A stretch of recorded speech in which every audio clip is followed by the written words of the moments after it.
A confirmation about the audio, please, guys. If the audio is clear and available, kindly confirm the same. Thank you.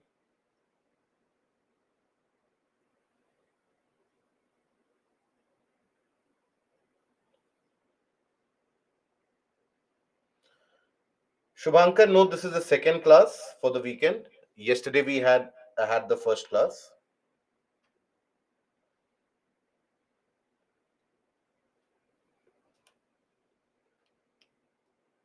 Just a moment, guys.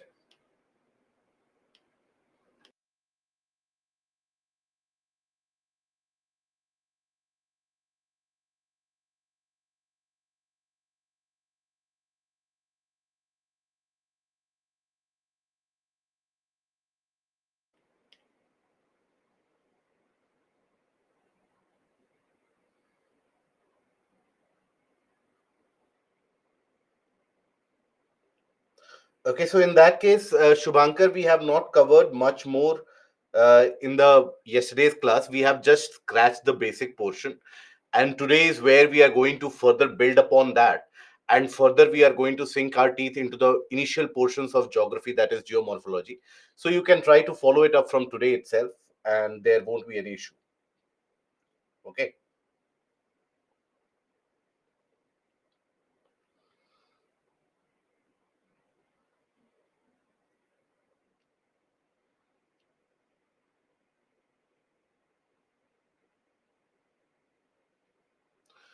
So, hello, a very warm good morning to all of you, and welcome to Baiju's Exam Prep IAS. Welcome to another session of geography, where today we shall be continuing from our portion where we left off yesterday. And what is it that we did yesterday was basically we initiated the discussion about the subject of geography. What is this subject of geography requiring out of the candidates? What is it all about? What is the approach that is required in order to study this subject particularly well for the examination? And also, we took a look into the study materials required and so on. So after covering the basics, then we looked at the origin of universe, the theories surrounding that, and we basically concentrated upon the Big Bang theory, where we looked at the fact that basically it was Edwin Hubble who, for the first time, he basically noticed that the universe is expanding. With the help of his telescope, he basically observed that all the various objects of the universe, including the stars, everything, they are continuously moving away from each other. And thereby he postulated the theory what is referred to as the theory of expanding universe. And that theory of expanding universe basically talked about the fact that the universe is ever so expanding in nature. Now, with the help of that particular theory and with the help of deduction, Lemaitre and Gamow then basically thought about it that if the universe is expanding as of now, that means sometime in the past, the universe would have been much smaller than what it is today. And going further back in the past, it would have been further more smaller. And eventually, that is where we arrived at the Big Bang Theory. And the Big Bang Theory basically tells us that close to around 13.8 billion years back, everything in the universe that we see today, everything was basically concised in a small mass, what was referred to as singularity. Now that singularity or that single mass did experience very high amount of temperature, very high amount of pressure, due to which there was an immense explosion. And that immense explosion was referred to as a Big Bang. And once that explosion happened, just like anything, when it explodes, it starts moving away. Everything starts expanding. So that explosion led to the materials moving away. And that expansion was so significant, it was faster than the speed of light. And that brought about a significant amount of cooling. And eventually, as that cooling continued, that is how you had the formation of atoms, molecules, and eventually that led to the formation of various different compounds, materials, and formation of the stars, the birth of the galaxies. That all followed from that explosion which happened 13.8 billion years back. Then after that, we basically made ourselves familiar with Earth as a rotating object and a revolving object around the sun, where we saw that basically it is the tilt of the Earth on its axis, due to which the northern and the southern hemisphere, in most of the times of the year, they experience varying length of day and night. whichever particular hemisphere is tilted towards the sun generally ends up experiencing summer season and a longer daytime, whereas those areas which are hidden from the sun or are away from the sun, tilted away from the sun, they experience longer nights and thereby experience a winter season. We took a look at what do we understand by latitudes, longitudes, the international date line, which is used to designate the difference in between the different dates. Then after that, we moved ahead with understanding what we refer to as the formation of planet Earth, where basically we saw that planet Earth in itself got created by what is referred to as the accretion theory. Accretion means, in a way, it refers to the prospect of accumulation. So that accretion happened. Why? That happened primarily because you had around the sun, close to around 5 billion years back, 4.5 to 5 billion years back, you had the presence of a lot of dust particles around the solar system which was moving around. Now, these dust particles underwent collision, and whenever they would undergo collision, that would produce heat, and due to that heat, the particles would start welding against each other. They would form a larger particle, and further more collisions would happen. Every time that a collision would happen, not only would the size of the particles keep on increasing, but also heat produced was so significant that the particles started joining together. Eventually, as the particles grew larger in size, their gravitational pull of attraction also tended to increase quite sufficiently, because larger the mass of the object, greater is the pull of gravitation extended by that particular object. Now, as that size of the particle kept on growing, more collisions kept on happening, and the size further continued to grow. Eventually, that led to the formation of the building blocks of the planets, what we refer to as planetesimals. And these planetesimals eventually underwent collisions, and that is when you had the formation of the planetary systems also taking place. So, the planetary systems got created after the collision of these planetesimals. Now, when planet Earth got created, it was after the collision of these planetesimals that planet Earth got created, and the temperature was so high that planet Earth was in a molten ball of mass, right? It was in a liquid form. The temperature was so very high. Now, when it persisted or existed in a liquid form, there the heavier elements, they started settling down to the bottom, and that is when iron and nickel, they concentrated around the bottom of this planet Earth, that is the center of the planet Earth, and that is what formed the core of planet Earth. Now, even today, that is referred to as the core of planet Earth, which is rich in iron and nickel. Now, after that, we looked at the fact that basically, as the planet started cooling down, you had a lot of gases and liquid materials which were still trapped inside, but the crust started solidifying in a weaker surface. Crust was nowhere as hard as it is today. And all the gases which were trapped in the interior, along with the molten materials, they tried to escape, and they escaped with the help of numerous volcanic eruptions, and all the gases exited from the interior, and that brought about a lot of volcanic eruptions, lot of molten materials, and onto the surface. Now, that is a phase which we refer to as the phase of degasification, where the gases from inside basically exited the planet's interior. Now, these gases, they consisted of hydrogen, oxygen in some parts, carbon dioxide, carbon monoxide, ammonia, and so on. And that hydrogen and oxygen under high temperature, they did combine together to form water vapor. And that water vapor continuously would be produced due to volcanic eruptions. And thereby, these water vapor led to the formation of very dense clouds. Those clouds were so very thick, it managed to block the sunlight for some considerable duration of time. And thereafter, you had a substantial amount of cooling which was induced, right? Because when you have no exposure to sunlight, there will automatically be more cooling. So the surface started cooling down. And as the surface started cooling down, the clouds became denser and denser, because clouds are formed how?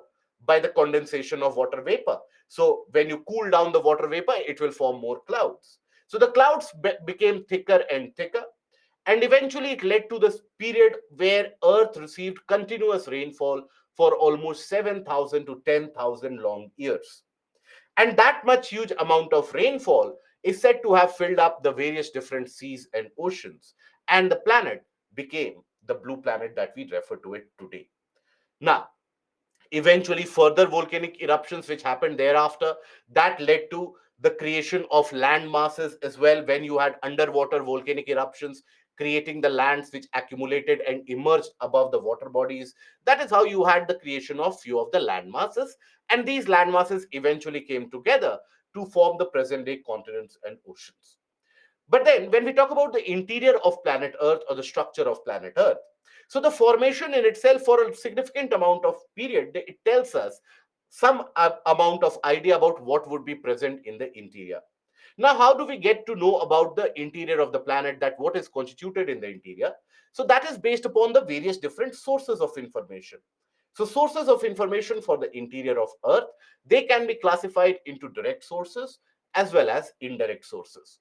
When we talk about the direct sources, so basically, whenever we have volcanic eruptions, whenever we carry out mining or digging activities, there we get an idea about what would be present few hundred meters deep, how the rock structures, etc., keep on changing. So these are the direct sources of information which fill us with information about what would be the conditions prevalent inside as we go deeper.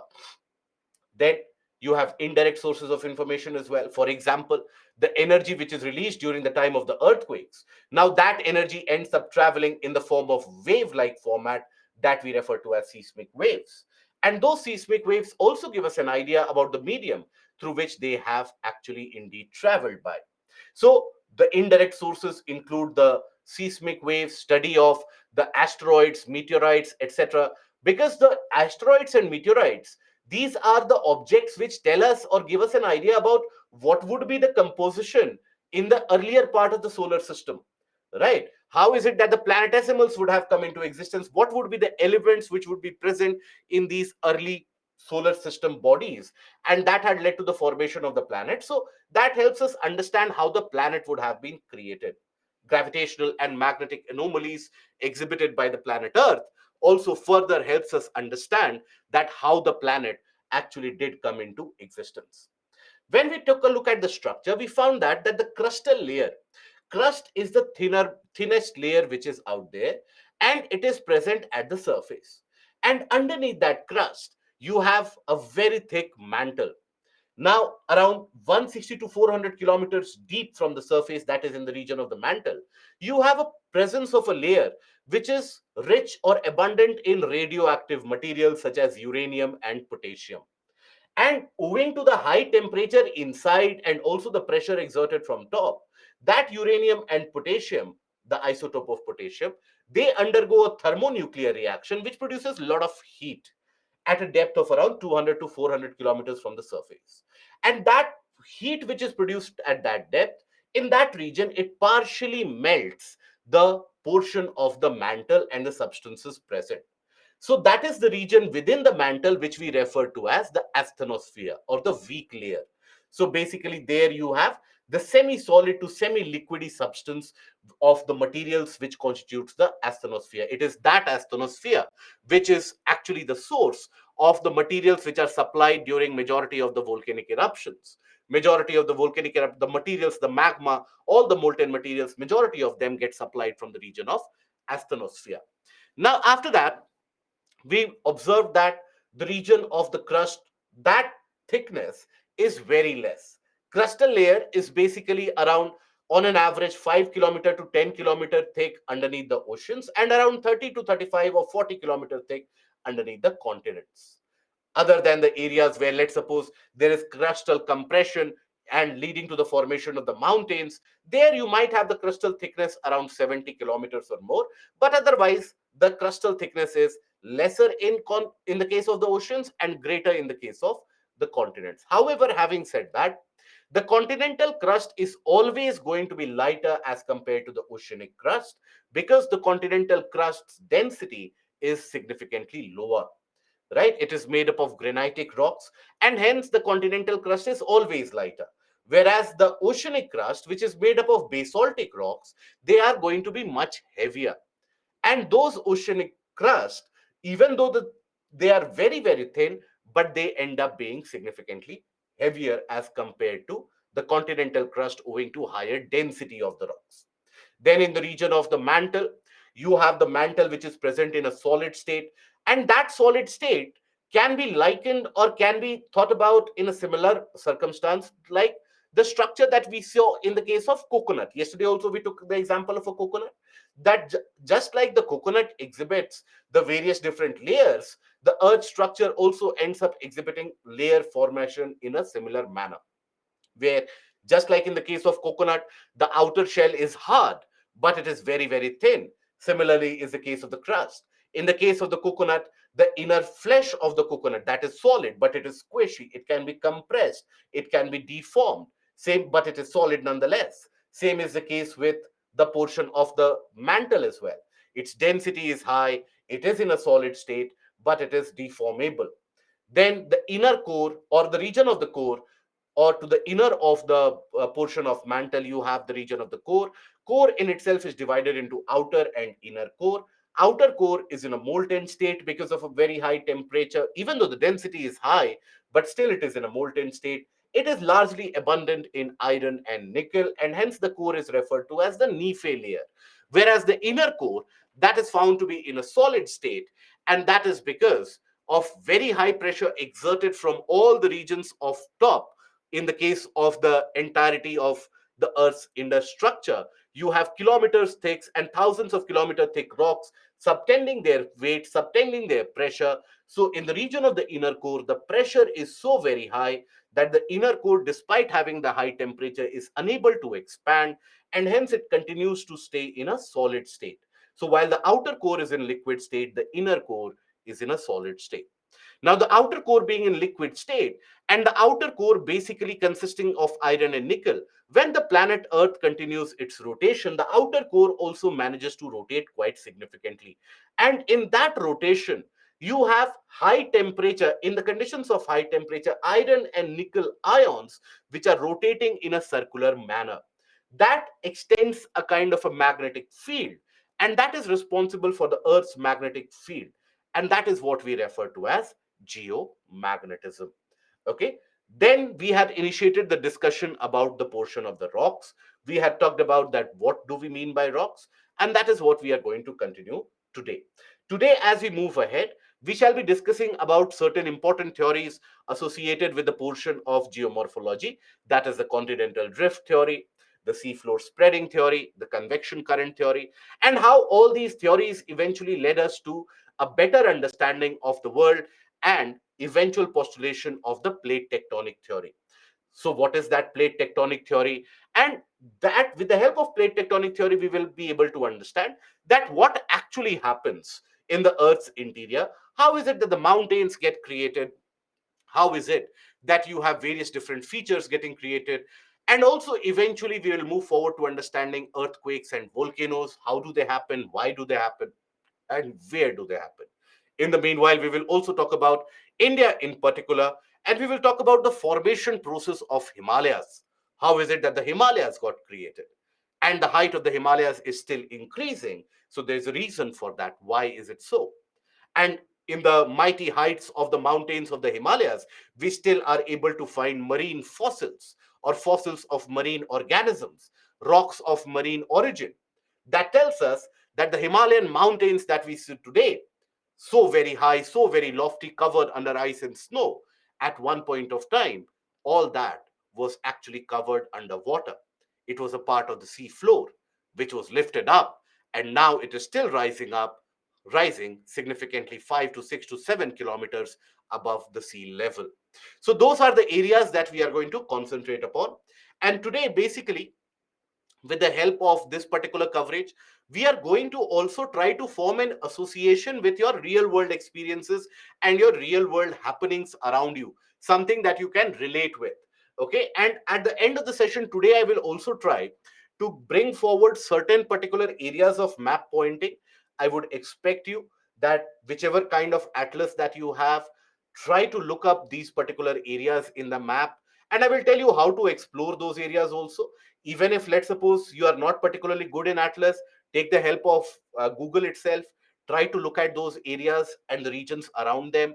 Slowly and steadily, as you get yourself familiarized with these areas and the regions around the world, that will be the key point of you familiarizing yourself with the portion of the world geography, you basically being able to familiarize yourself with the aspect of what actually happens across the world, and that will be significantly helpful for you in the other subjects as well.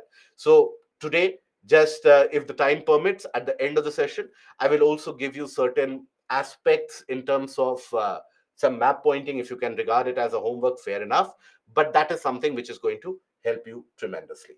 Okay, so Ajay, yesterday you gave optional book list. Do we have to study all chapters of it? Yes. Yes, other than the Rupa publication, yes. Why doesn't the outer core is solid? Because the outer core, the temperature is high enough and the pressure is not high as you experience in the region of inner core. Because outer core's thickness is also worth few thousand kilometers. So that is why by the time that you reach the inner core, the pressure reaches that criticality. Whereas at the region of the Gutenberg discontinuity, which marks the initiation of the outer core, you don't have that high amount of pressure. Okay, so now we continue with our study about what do we understand by rocks. So yesterday basically we had initiated the discussion that when we talk about rocks, rocks are classified into various different types based upon their process of formation. How did they come into existence and what was the process involved? So accordingly, you have the igneous, sedimentary, and the metamorphic rocks. And we had taken a look that igneous rocks, they are the rocks which are also referred to as the primary rocks. Primary rocks. And they have been created, first of all, because of the cooling of molten magma and lava. That is what creates the igneous rocks. So, created by cooling of magma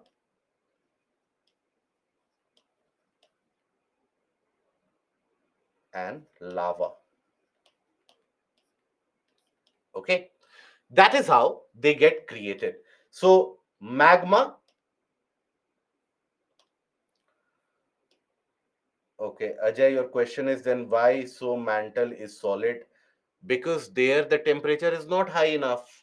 In certain parts of the, please understand, as we start going into the depth, the temperature keeps on increasing. Okay, listen to this very carefully once. As we start going into the depth, the temperature keeps on increasing. By the time that you reach the region of the outer core, the temperature is high enough to melt the materials present there. Now, by the time that you reach the inner core, the temperature goes further higher up, but by that time, the pressure is so very high that it does not allow the inner core to expand. And hence, the inner core continues to stay in a solid state.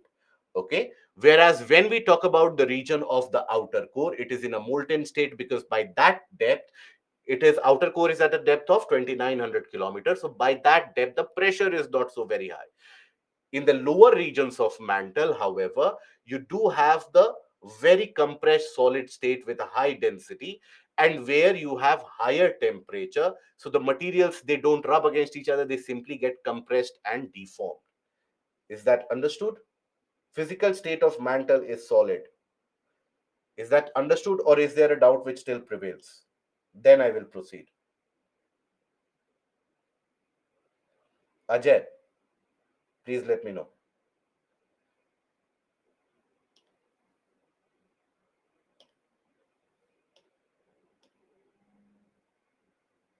Is that clear? Good. So basically, that is what we have when we talk about the region of the rocks. Okay, why the outer core doesn't affect the inner core? How do you think, Priya, the outer core will affect the region of the inner core? What do you think will be the process by which the outer core will impact the region of the inner core? By temperature. Temperature is already very high. But then the inner core, please understand the very basic aspect. Whenever a solid substance actually melts into liquid, there is requirement of expansion in volume. Always. A solid, when it gets converted into liquid, other than the case of water, there is an expansion of volume. Volume means it requires a greater space. Now, in the region of the inner core, the temperature is very high. but it doesn't get the space to expand, because the outer core that you are imagining in a molten state, it is not the molten water or the liquid water that you see in your surroundings. It is very dense. It is also that liquid is very dense as well. It has got a density of close to around 7 to 8 gram per centimeter cube. So the density is very, very high, but then it still has very high temperature along with it. So that is why, despite the high temperature, it is unable to melt.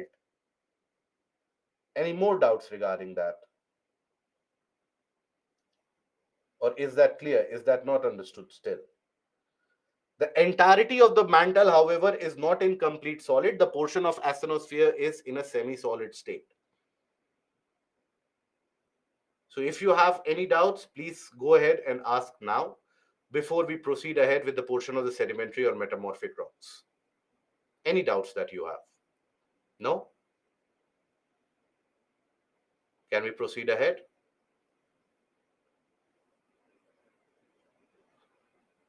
Priya, is the doubt understood? Once you have asked the doubt, if it is clarified, please do confirm it. Otherwise, after that, we won't be stressing upon that doubt again. Okay, have that kind of decorum in the session. Okay. So that is basically the igneous rocks. They are created by cooling of magma and lava. Gauri, define mantle. You will find the definition of it in yesterday's annotations of the PPT. Kindly take a look at that. It is present in the entirety of the PPT. So now we talk about the sedimentary rocks. Sedimentary rocks are created as a result of solidification of deposits. So the river action, the wind action, etc. What do? Is they end up having the deposits. Now these deposits, over a period of time, you have the layered formation of these deposits one over another. You have multiple such deposits which happen, multiple different such particles which get created. And over a period of time, all these deposits which are present, now they will be exerting weight on top of each other. They will be exerting a sufficient amount of weight on top of each other. That basically leads to compaction, and that leads to solidification of those deposits as well. So that is how the sedimentary rocks they get created. So they get created by the compaction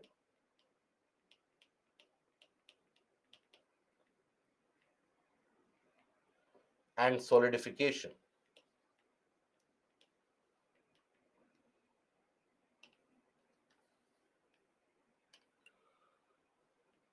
Solidification of the deposits.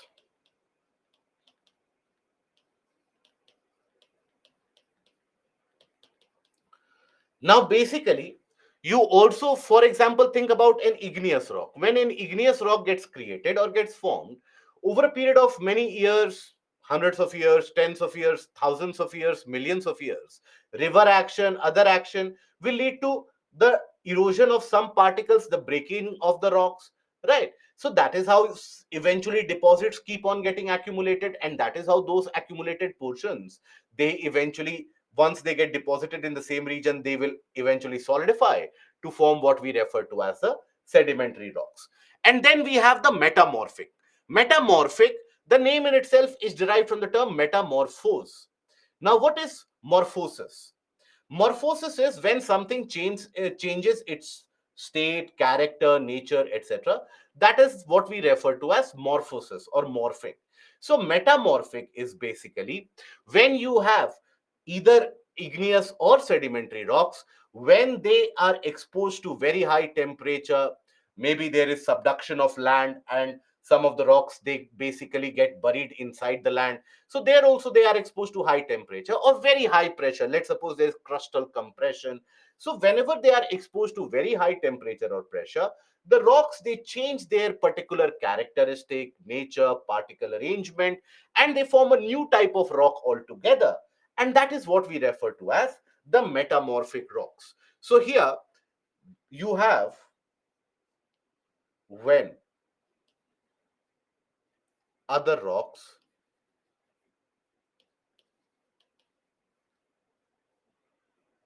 get exposed to high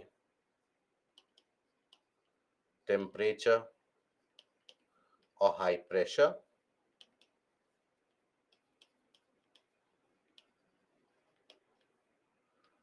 they change their character or their nature, particle arrangement,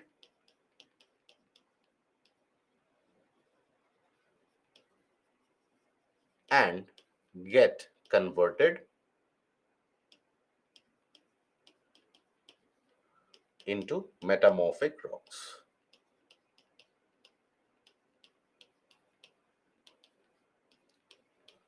So that is how we observe the creation and the formation of the metamorphic rocks. So let us take a look at these particular rock types in slightly greater detail. Let us understand their classification also, and let us take a look at few of the examples also. First of all, we'll take a look at the igneous rocks. Now here, before looking at the text of it, I want you to, for a brief moment, analyze the image here. Observe the image of an igneous rock. Now here, you will observe that there's a uniformity in terms of the materials which constitute the rock. You won't find the presence of foreign elements within this rock, which tells you what? That there has been a kind of a uniform cooling which has been carried out in this particular area, right? Now understand something about the cooling also. Even though that is some aspect of a very basic science and very basic elementary level of science, but think about it. You have molten materials which come out from the interior.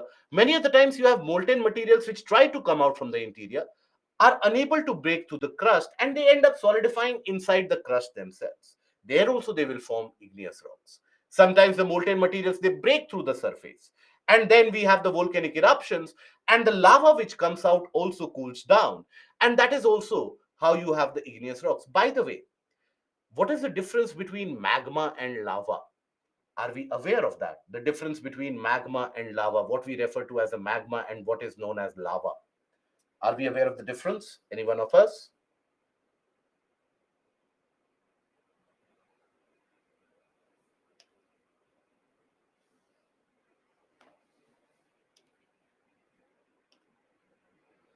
Magma is underneath. Okay. Kamapatit is just the opposite.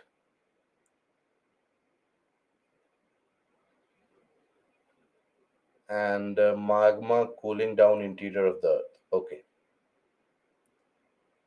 Few of you are correct here.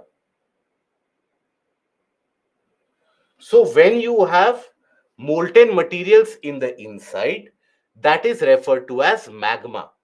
When these molten materials come above the surface, right, that is what is referred to as lava. Okay, so magma, when it erupts or emerges out of the surface, that is what we refer to as lava. So when we say cooling down of magma, that is happening in the interior. When we say cooling down of lava, that is happening on the exterior of the surface. Okay, I hope that is clear. So magma is always about the interior and lava is the exterior. Now here, when the lava comes out or the magmatic materials, they try to come out and they lead to the formation of the rocks, etc. Now there, you will observe that basically these molten materials, they will start cooling down when they come out. They start cooling down immediately due to the exposure to the outside atmosphere. And all the various particles, the elements, etc., they get some time, very brief amount of time before the cooling process. Many of these particles, they are magnetic in nature, that's such as iron particles, etc. Almost all the rocks will consist of some or the other such particles, and there they align themselves while cooling down. These portions, these particles, these molecules which are magnetic in nature, they will always align themselves as per the earth's existent magnetic field. Okay, so think about it. When a rock is cooling down, when a rock is getting created, in fact, at that point in itself, you have a magnetic imprint created there in the cooling process, giving you an idea about when that rock could have been created, or what would have been the magnetic field of the planet, in which direction, in which alignment that imprint is left, because the particles, they cool down before solidifying, they align themselves ever so minutely according to the magnetic field. Now all these materials, they cool down, and as they cool down, they form bonds with each other molecules, the other molecules also, right? Solidification process, when it happens, that is when liquid gets converted into solid, you have the molecules which start forming bonds with each other, crystal like structure. So shorter the time taken for the process of cooling, lesser will be the time window available for the particles to form the various different bonds, right? So the particle size, that varies, the grain size, that varies based upon the rate at which the rock has cooled down. A rock which cools down very, very quickly, there you will find that the grain size is very small, because the particles did not have enough time to form multiple bonds with each other. Whereas when the cooling down process takes place very slowly, you'll find that the grain size are much larger, because the time period was so high that it could form multiple different crystal structures with each other, and you had larger grain size. So that is the characteristic that you observe in the case of igneous rock. So igneous rock is formed through the cooling and solidification of magma or lava. And igneous rock may form with or without crystallization, either below the surface. When they are formed below the surface, that is the cooling down of magma itself, that is what we refer to as the intrusive rock or the plutonic rock. And when they are created outside in the form of the cooling of lava, that is what we refer to as the extrusive rock or the volcanic rocks. So this is the primary classification of the igneous rocks. Okay. Now, when we talk about these intrusive rocks, now these intrusive rocks, what do you think? Which would have basically got a greater time to cool down? Or if I simplify the question, out of the intrusive and extrusive rock, which rock cools down much faster, and which particular rock will have a formation of a slow cooling down process? What do you think? Out of intrusive and extrusive, which cools down faster and which cools down slower?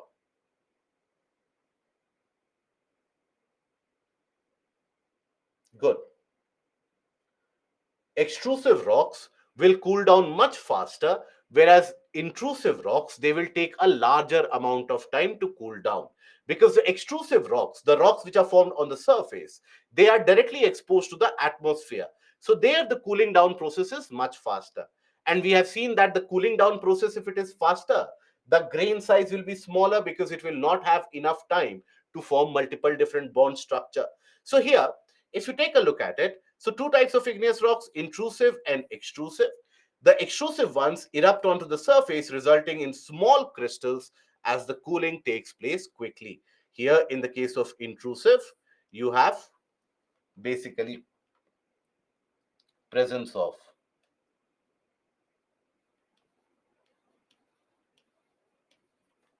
large grains.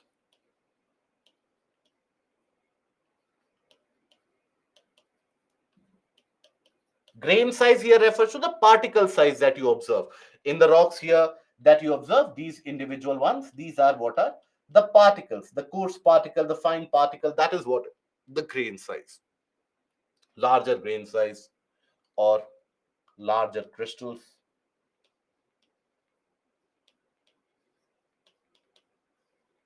due to the slow cooling process.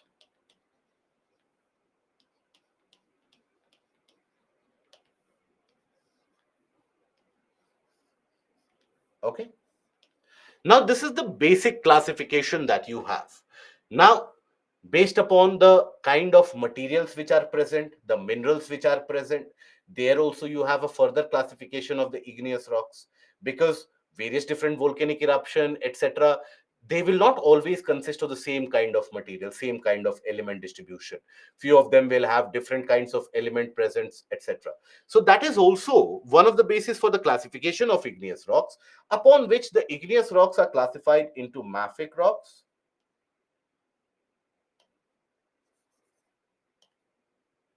They are basically felsic, mafic, and ultramafic.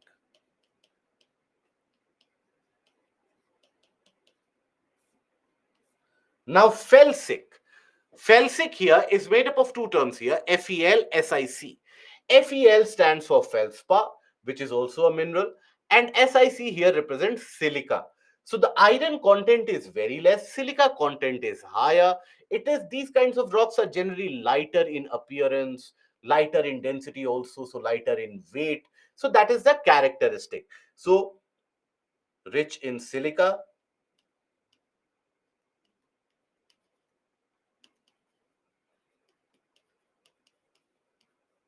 poor in iron content, and then you also have lighter appearance, lighter color, less density, and also lighter in weight. So less density in itself tells you it will be lighter in weight. Whereas when we talk about mafic, it is also made up of two terms, Ma and Fic. So that stands for basically magnesium and iron. So rich in magnesium and iron, poor in silica, magnesium and iron, darker color, high density.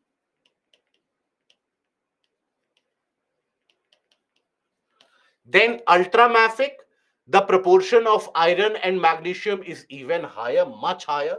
More than 70% of the rock is made up of either of these particular category of minerals. It is very dark or greenish in coloration that you will observe, and also very further high density. So these are the basis on which the rocks, that is the igneous rocks, are classified.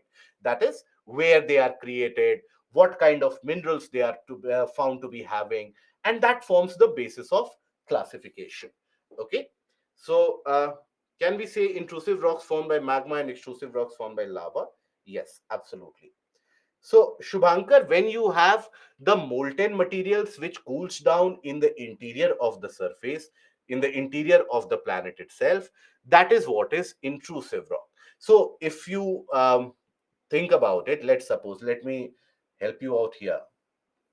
So if let's suppose here you have molten materials or magma present in a larger area which we refer to as magma chamber. Magma chamber. Now here, magmatic materials, let's suppose they try to rise up. They try to rise up and they want to break the surface and erupt, because obviously the molten materials are lighter in weight, and generally they have the presence of gases also in this area. So the gases add to the pressure, they want to rise up. But eventually, let's suppose that the crustal layer is so very hard that it is unable to break through, and it solidifies in the pathway of itself. It solidifies within the layers of the rocks, right? Within the layers of the rocks, it solidifies. Here itself it will solidify, here itself it will solidify. So it solidifies in various different portions in between the sheets or the layers of the rocks, it will solidify. So that is what is also an igneous rock, because it has also formed by cooling of the molten materials, but then it is formed in the interior. So that is basically intrusive type of rocks. But conversely, let's assume that somewhere else you have the magma chamber where there is so much amount of pressure induced by the gases that the molten materials, they erupt, and then they spread on the surface and they cool down on the surface. So this is what the volcanic eruptions that we see. So this will be your extrusive rocks because they have cooled down on the outer surface, hence extrusive. And the ones who have cooled down interior, inside only, they are intrusive. I hope that is understood. Okay, right. Now, after this, we move ahead with the portion when we talk about these various different rock types. So here, after this, we go ahead with the portion of the sedimentary rocks. Now, if you observe the image here, this in itself is foretelling in the sense that here you will find the presence of different kinds of materials. You won't have the case, for example, in the portion of the sedimentary rocks, or when we talk about the igneous rocks basically they will have a continuity of structure, whereas in the case of the sedimentary rocks, you don't have a continuity of structure. You will have the presence of various different elements, various different materials included within that. So as you can see, you have different types of materials, different types of structures which are found to be here. So it is formed by the by the solidification, the compaction of the deposits which are carried out. Let's suppose the deposits which are carried out by the river, that is what we refer to as silt, right? So when they eventually solidify, that is how we get the silt stone, sedimentary rock.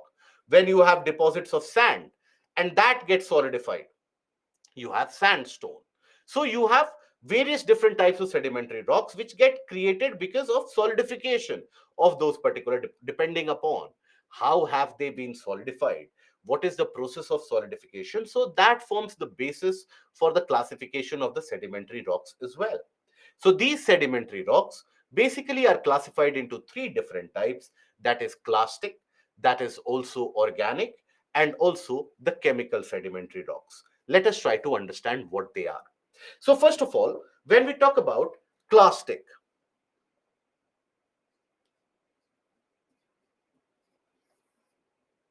so when we talk about clastic sedimentary rocks, so these basically get created when you have any particular rock type.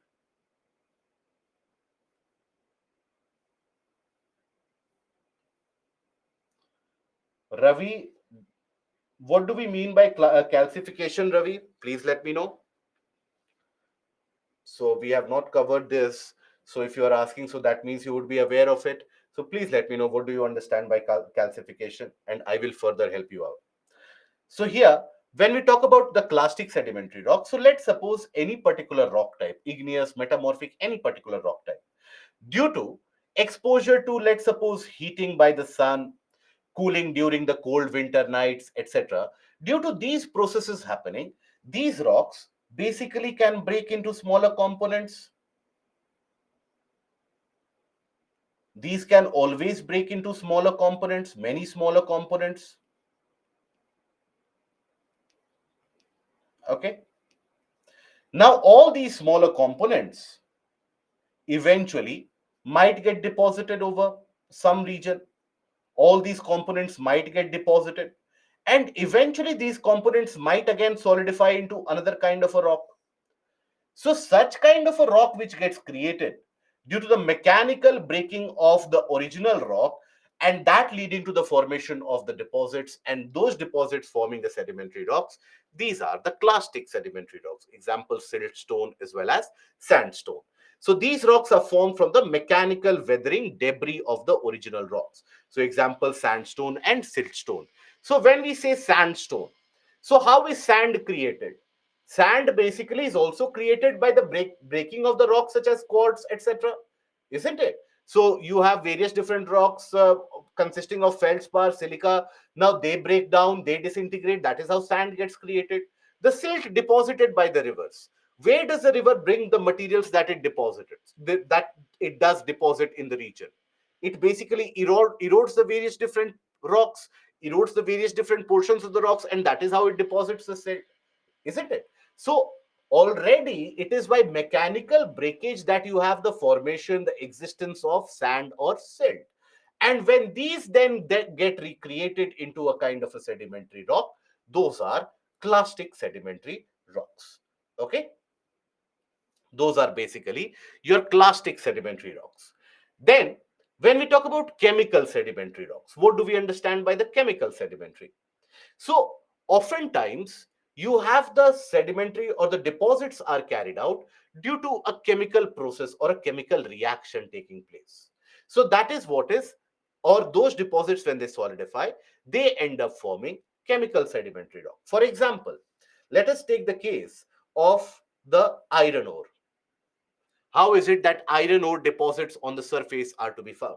So, iron or the iron ore deposits, they have not always been present in the form of the deposits on the ground surface. How did the iron ore deposits come into existence? Let us understand. So, for a long period of time, we do know that the planet was covered in water. You had shallow water bodies where the depth was not very much. And in that water, you had the presence of certain elements, elemental form of various different compounds, various different elements. And iron was one such element which was basically dissolved in water.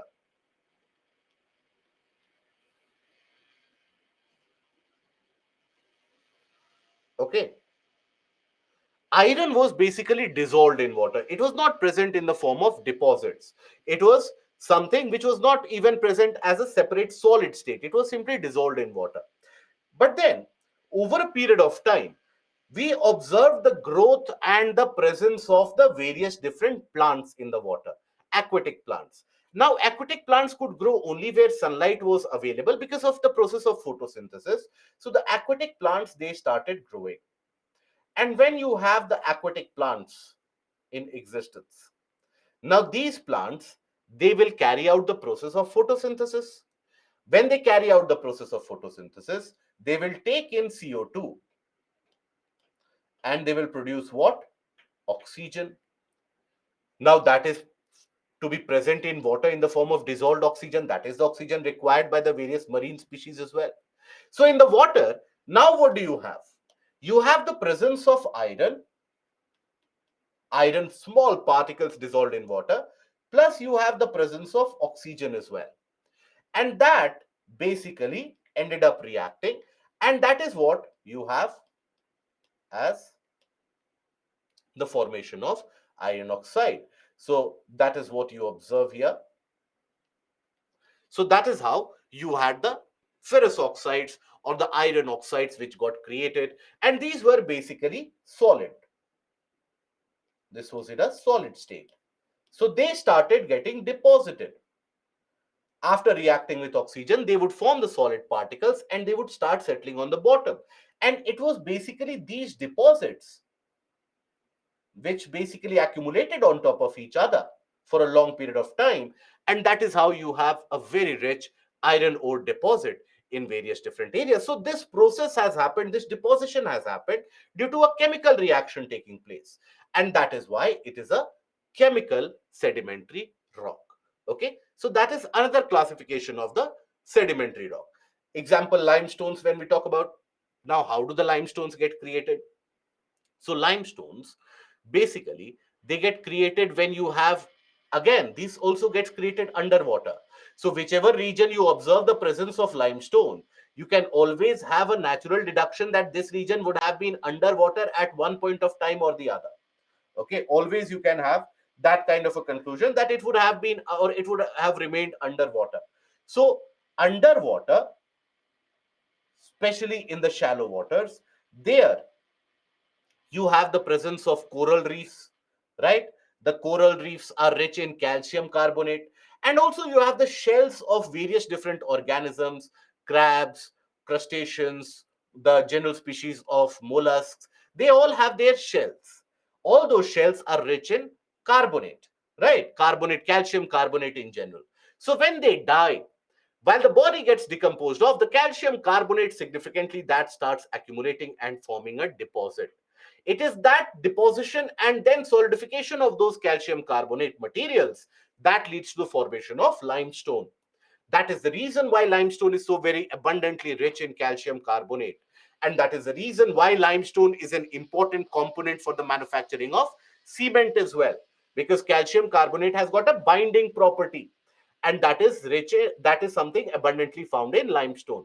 So wherever you find the presence of limestone, you can always have the deduction that somewhere down the line in history, somewhere in the past, in history, this region would have been underwater. So in India, where do you find limestone? In India, you find limestone in the region of Karnataka. You find limestone in the region of Rajasthan. You find limestone in the region of Madhya Pradesh. You find limestone in the region of Meghalaya as well. So that tells you that in the geological past, or many of these areas would have lied or would have been present underwater. Then we have the organic sedimentary rocks. So the organic sedimentary rocks, what they are, basically, when we talk about it, so some amount of these sedimentary rocks, they get created by the fossilization, the solidification of the vegetation that you have. And also, sometimes you have, for example, the marine animals and other animals also, organisms also, when they get fossilized, that is when you have the creation of these rocks. For example, when we talk about shale, right, from where you extract the shale oil and shale gas, that is also formed as a result of the fossilization of the organic deposits. Coal is formed by the fossilization of the trees, of the various different trees, of older period. Millions of years ago, the trees would have basically died, and all the wood that would have been accumulated and then fossilized, leading to the formation of coal. So that is the basic classification that you observe, and that is the category of organic sedimentary rock. Okay. Now, this is the case of metamorphic. Now, either the sedimentary or the igneous rocks, when they are exposed to very high temperature or conditions of very high pressure, or either of them or both of them, they change their nature, basic nature. They change their characteristic, and they turn into a different type of rock altogether. And that is what we refer to as the metamorphic rock. So, for example, when we talk about, think about limestone. Now, limestone, when it undergoes metamorphosis, it forms which kind of rock? It forms marble. Right, the marble that you use for various different construction purposes, for beautification purposes. So limestone undergoing metamorphosis does produce marble. Similarly, granite will produce gneiss. So like that, you have various different types of metamorphic rocks which get created. So this may be formed simply by being deep beneath the earth's surface, subjected to high temperatures and great pressures of the rock layers above, or in mountainous areas where there's a crustal compression that is happening. In either of these cases, metamorphic rocks get created. Now, these metamorphic rocks, they are also basically classified into two subtypes based upon the structural appearance. So, some of these rocks, they will give you the structural appearance as if they are arranged in a layered format. They have a kind of a banded structure, the bands that you will see moving across the rocks. So those are referred to as the foliated metamorphic rocks. So these are produced by exposure to heat and pressure, which makes them appear layered. So phyllite, gneiss is formed from granite. So these are basically examples of foliated. And non-foliated, they don't have layers. They have a kind of a comprehensive and a uniform structure. So marble, quartzite, these are basically examples of non-foliated. So this basic information is required for your prelims purposes. And in mains examination, for example, last year, you had a question which was asked directly in the mains examination about what do you mean by primary rocks? What are its characteristics? So in that kind of question, when you have this kind of question which is asked, so you have to talk about what do you mean by primary rocks. That is the rocks which were formed initially and which are created for the first time, which leads to eventual formation of other types of rocks, that is the igneous rocks. So those get created by the cooling of magma or lava. Then you talk about their classification into intrusive and extrusive rock. You talk about the examples, you talk about the crystal size, how that varies in the extrusive and intrusive rocks. You also have to talk about, in that situation, about the formation or the existence of mafic, ultramafic, and felsic kind of igneous rocks also. Okay. Now, this is basically the kind of classification of the rocks. And then we come to the portion which is rock cycle. So, what is rock cycle and what does rock cycle tell us? So, when we talk about rock cycle, it is a simple concept which gives you an idea that any kind of rock out there, any kind of rock, under perfect conditions, it can always get converted into other rock type. any existent rock type under certain perfect conditions, under suitable conditions, it can always change the state into other rock type. Okay, how is that?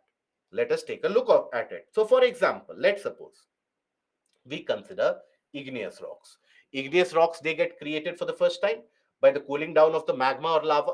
Now let's suppose this igneous rock, it undergoes weathering and erosion, where due to excessive rainfall, excessive amount of exposure to sun, the rocks basically degrade, they break down into smaller particles. When they break into smaller particles, they will end up getting deposited as sediments. Now those sediments, by the process of compaction and cementing, they will be able to form what we refer to as a sedimentary rock, isn't it? And those sedimentary rock, maybe they undergo weathering and erosion once again. And again, after that, they might get converted into sediments once more. And that is how this process can continue, right? So that is how igneous rock can get converted into sedimentary rock. Meanwhile, the igneous rock, let's suppose they are exposed to some amount of heat or pressure, crustal thickening, etc. They can also get converted into metamorphic rocks. And these metamorphic rocks, let's suppose they undergo weathering, erosion, they break down into smaller parts, and again they get converted into sediments. And again, you have the formation of the sedimentary rock. That can repeat itself. The process can repeat itself. Or maybe the sedimentary rock can also get converted into metamorphic rock. Now, either of them, the metamorphic rock, let's suppose, or the sedimentary rock, let's suppose, due to subduction of the land, which happens sometimes, which we'll study later on, that why the land undergoes subduction, where does it go undergo subduction. But let's suppose the land undergoes subduction, it melts, right? And then rises up as volcanic eruption, and then it cools down. So it will again form igneous rock. So melting will lead to the formation of magma. Magma will cool down to form igneous rock. That process can repeat itself. So any rock type, under the suitable conditions, under the perfect situations, they can get converted into other rock type. And that has been happening for a long period of time. Historically, many of the places earlier, they were obviously, when the lands were created, they were only present in the form of igneous rocks. Many of those igneous rocks got eroded, gotten converted into sedimentary rocks. Many of those sedimentary rocks over a period of time, due to immense pressure of the above layers, they got converted into metamorphic rocks. Many of the igneous rocks themselves got converted into metamorphic rocks. So that process continues to happen. And this is basically about the continuation or the conversion of rock from one type to another. Okay. Can you please repeat the conversion of igneous to metamorphic rock? So basically, what happens? See, sometimes, and we will discuss it very shortly, that where it happens, why it happens. So suppose this is the land mass. Now, land masses, they are continuously in movement with respect to each other. So once that land mass undergoes subduction as in it starts sinking. Now, at a particular depth, the temperature will increase, so the materials will start melting, right? So at a depth of around 160, 200, 300 kilometers in the region of asthenosphere, some of the materials will start melting. So some of those materials will start rising up. They will break through the surface, create a volcanic eruption. So those materials which were earlier present on the ground, they are now again rising up in the form of volcanic eruption. So they will be spread over, right? So if you have to imagine it, think about a basic schematic diagram. Well, let's suppose this was the land earlier. This was the land earlier. Let's suppose this portion of the land started sinking. Now, after reaching a particular depth, when the temperature increased, materials started to melt. And when the materials would melt, the molten materials being lighter, they would rise up. If they break through the surface, they would create a kind of a volcanic eruption. And that volcanic material would spread over.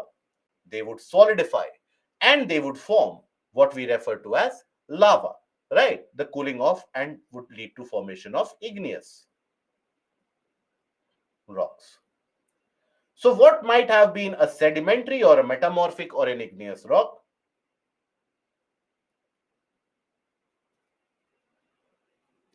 Sedimentary or metamorphic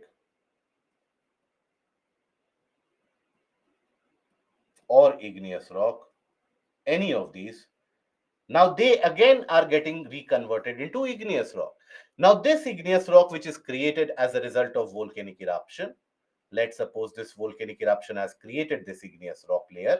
Now this layer over a period of time can get broken into sediments. They can get converted into sedimentary rock, right? So like that, you have one type of rock which can get converted into other type. Is that understood, Parshuram and Ganesh? Right? Srimant, what is this timer for? For the end of the world, my dear friend. And okay, I have a substantial amount of doubts which have piled up.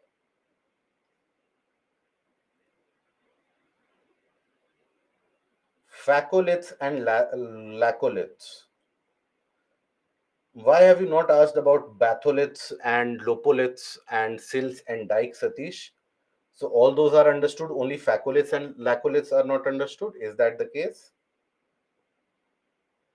Please understand, facholiths, laccoliths, all these intrusive igneous landforms we will study later when we study the portion of volcanic eruption. Okay. Now, Ajay, dynamic and thermal metamorphism, that is basically a category of the creation of metamorphic rock. When you have the dynamic, so there also the metamorphic rock, the subclassification takes place. Thermal, when they are exposed to high temperature and then they change their state, that is the thermal metamorphism. When we talk about dynamic, that is induced generally due to plate boundary movement or the crustal movement, leading to compression in many of the cases. That is what is dynamic metamorphism. Okay. How sedimentary rocks are formed from metamorphic rocks. So a metamorphic rock, let's suppose, is present in the mountain. You have the formation of a metamorphic or existence of a metamorphic rock. Now this metamorphic rock, let's suppose it breaks down. It gets broken down. Now as it breaks down, it will form various different smaller sediments, isn't it? Now these eventually can get solidified, can get accumulated, and can lead to the formation of sedimentary rocks. So that is how the process takes place. Shiva, as marble cost higher than granite, then does it mean that metamorphic rocks have higher grade than igneous rocks, or it all depends upon the amount of crystallization and the demand? It is the second portion, because marble many of the times it is unable, you won't be able to fetch marble in a kind of a uniform, without cracks and without the presence of impurities. So that is where it is a rarity. In few areas it is present, that is in Rajasthan, in India, in Italy it is present. So that is where these marbles, they become very very costly, because they are the ones which will have a complete uniformity. You will have a complete lack, or you will have the ability to polish them, lack a lesser amount of impurities, and so on. Okay. And yesterday ARM was not provided. It will be provided after today. For the entirety of the weekend it will be provided today. Can we identify the type of rocks which we see around in the rural areas? Yes, always. Always you will be able to observe. See, sedimentary rocks, they will always consist of many different materials embedded within them. Whereas when we talk about the igneous and metamorphic rocks, they will show you a characteristic of uniformity.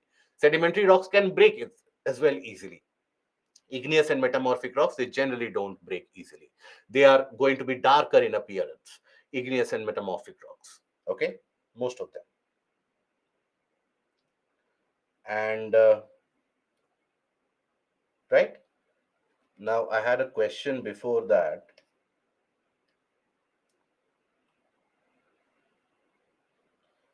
The question by Ravi, lithification and calcification. So, Ravi, you have said about calcification. I had asked, when stones or grains under pressure release materials, thus leading to formation of rocks. That is calcification. So, calcification is what? When you have the overlying pressure which is exerted on the various different grains, deposits, etc., they start secreting certain calcareous materials, because calcium and sulfate ions, they are present in abundance, especially during the river action which is carried out. So that is how that calcium which gets secreted, that binds it with other particular particles, and that becomes a binding agent and forms a kind of a rock. Lithification is due to pure pressure and pure weight of the overlying layers. that you undergo a compaction and solidification. There you don't have the role played by calcium as a binding agent. Okay, not always. Is that understood? Ravi, Ajay, then I had question from Sidhya, Siva, Satish. So I hope that is understood. Any doubts which prevail till now? No. Good. So now we proceed to the important areas in geomorphology, which basically is going to be relevant significantly for your examination. Questions are frequently asked from this area, not only for the GS portion, but also in the portion of the optional subject. There also you find frequently questions being framed from this area. So here we basically are going to talk about a series of certain concepts and theories. So we'll start basically with the continental drift theory.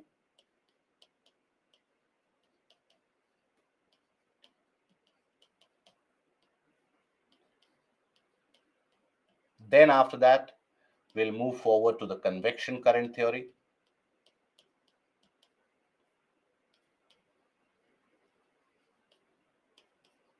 Then after that, we move forward to seafloor spreading theory.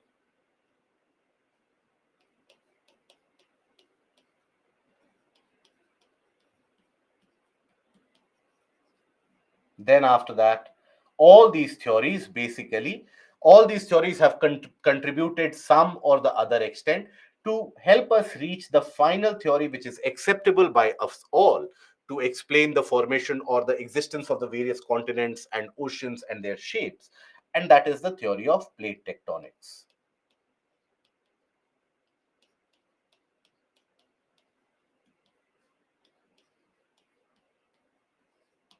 Okay. Out of all of these, you will find that these three, they are relevant for both prelims as well as for your mains. Okay, for both of them, you'll find all these three that is oftentimes asked. Convection current theory is one of those areas where questions in the prelims can be framed. Not generally till now, the mains question has not been framed in the GS portion. In the optional area, you will have the questions framed from here itself. Okay, so that is basically something that we are going to cover here. So first of all, let me tell you that all the other theories, such as the continental drift theory, convection current theory, seafloor spreading, they all had some or the other drawbacks or lacunae. So these are not the theories which are acceptable. Eventually, all of these have led to the understanding and further postulation of the plate tectonic theory. This is the theory which helps us understand what goes on around the world. So please don't start judging the continental drift theory and convection current theory based on the fact that how could they say like that? This is not what happens in reality, and so on. So always think about it that all of them are basically contributing us, helping us to reach the conclusion of the plate tectonic theory. Okay. Now, we start with the basic aspect about the origin of the continents and the oceans, in the sense that ever since mankind has been able to draw the map, gain a particular command in cartography, that is the drawing of maps. So there has always been a kind of a puzzle in the mindset that why is it that the continents and oceans, they have a particular shape, they have a particular size. Why is it that Africa is shaped like that? Why is it that India is shaped like that? Why is it that South America is shaped like that? Why not some other kind of shapes that we can think about? So this issue persisted for a long time. In fact, during the 1800s, you had various different geographers such as Lothian Green, etc., who put forward certain very absurd theories, such as the fact that the planet is contracting. Due to cooling process, the planet is contracting. As it is contracting the surface, basically the surface is having some surplus in certain areas. So those are developing into wrinkles. Just like when you try to contract a particular, shrink a particular cloth, wherever you have excess, it will form small wrinkles. So they said that planet Earth is contracting, certain areas, the wrinkles are getting created in the process, and that is how the mountains get created. So these sort of absurd theories were put forward in the 1800s. And mind you, these were very respected and celebrated geographers of their time. Now, some different concept for the first time was introduced way back around 1907. In 1907, you had the geographer in the name of F.B. Taylor.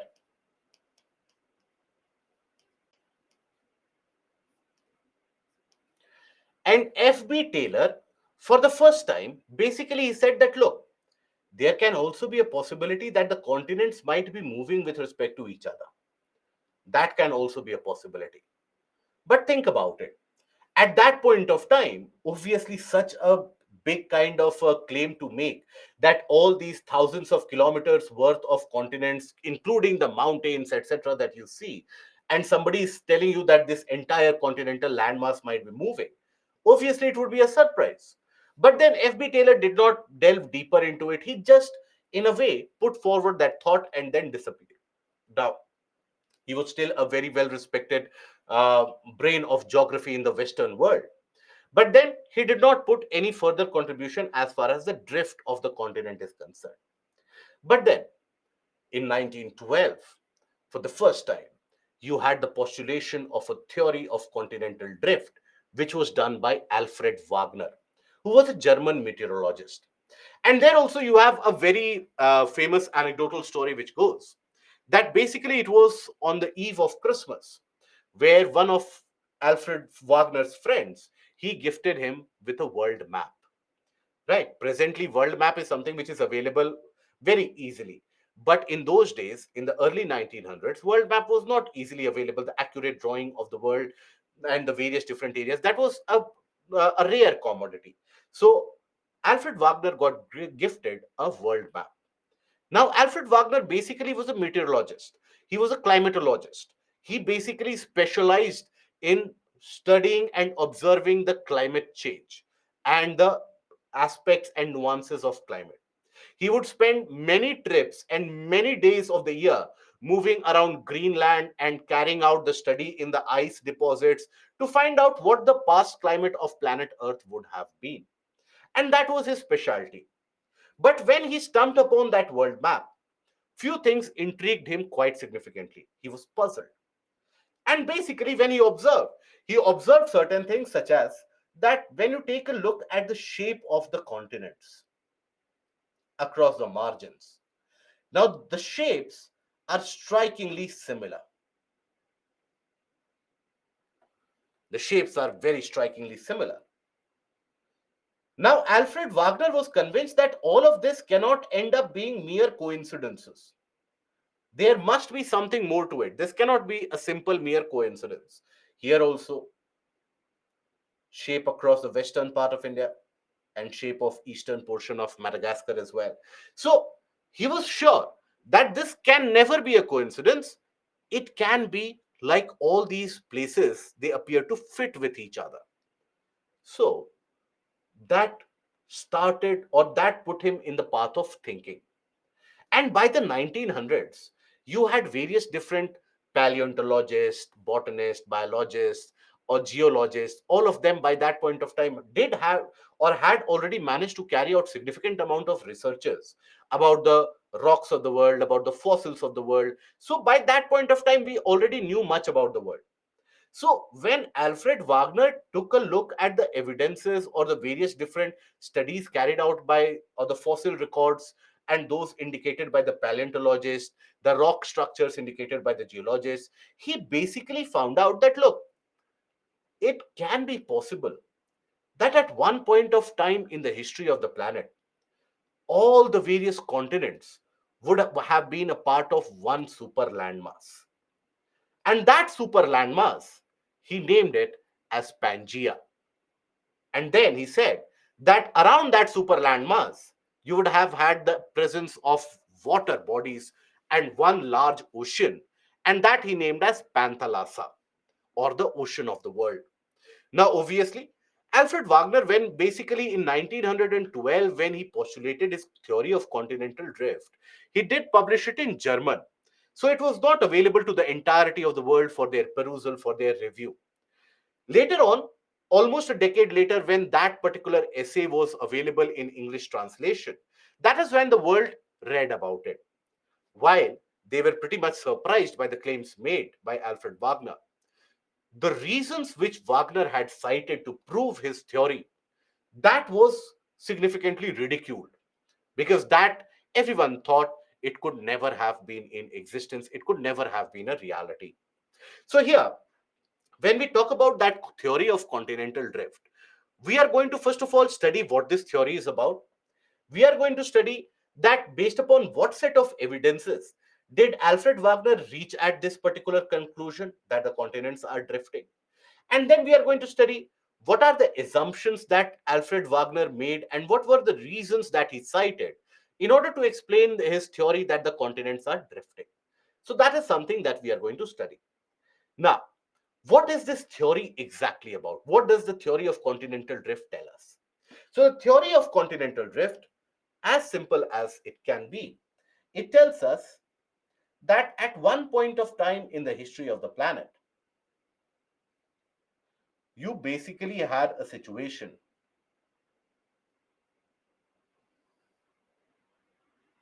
where we had one giant landmass,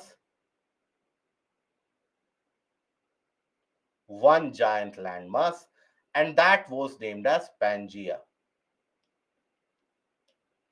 surrounded by water body that he named as Panthalassa.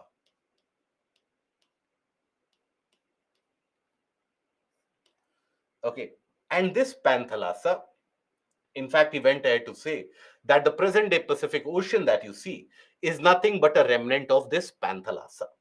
Now, this landmass, it broke into two parts.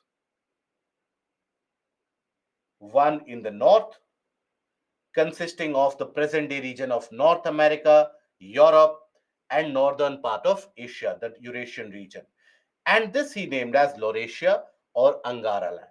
So this was named as Laurasia. And then you had another larger landmass which broke into the south, and that he named as Gondwana land.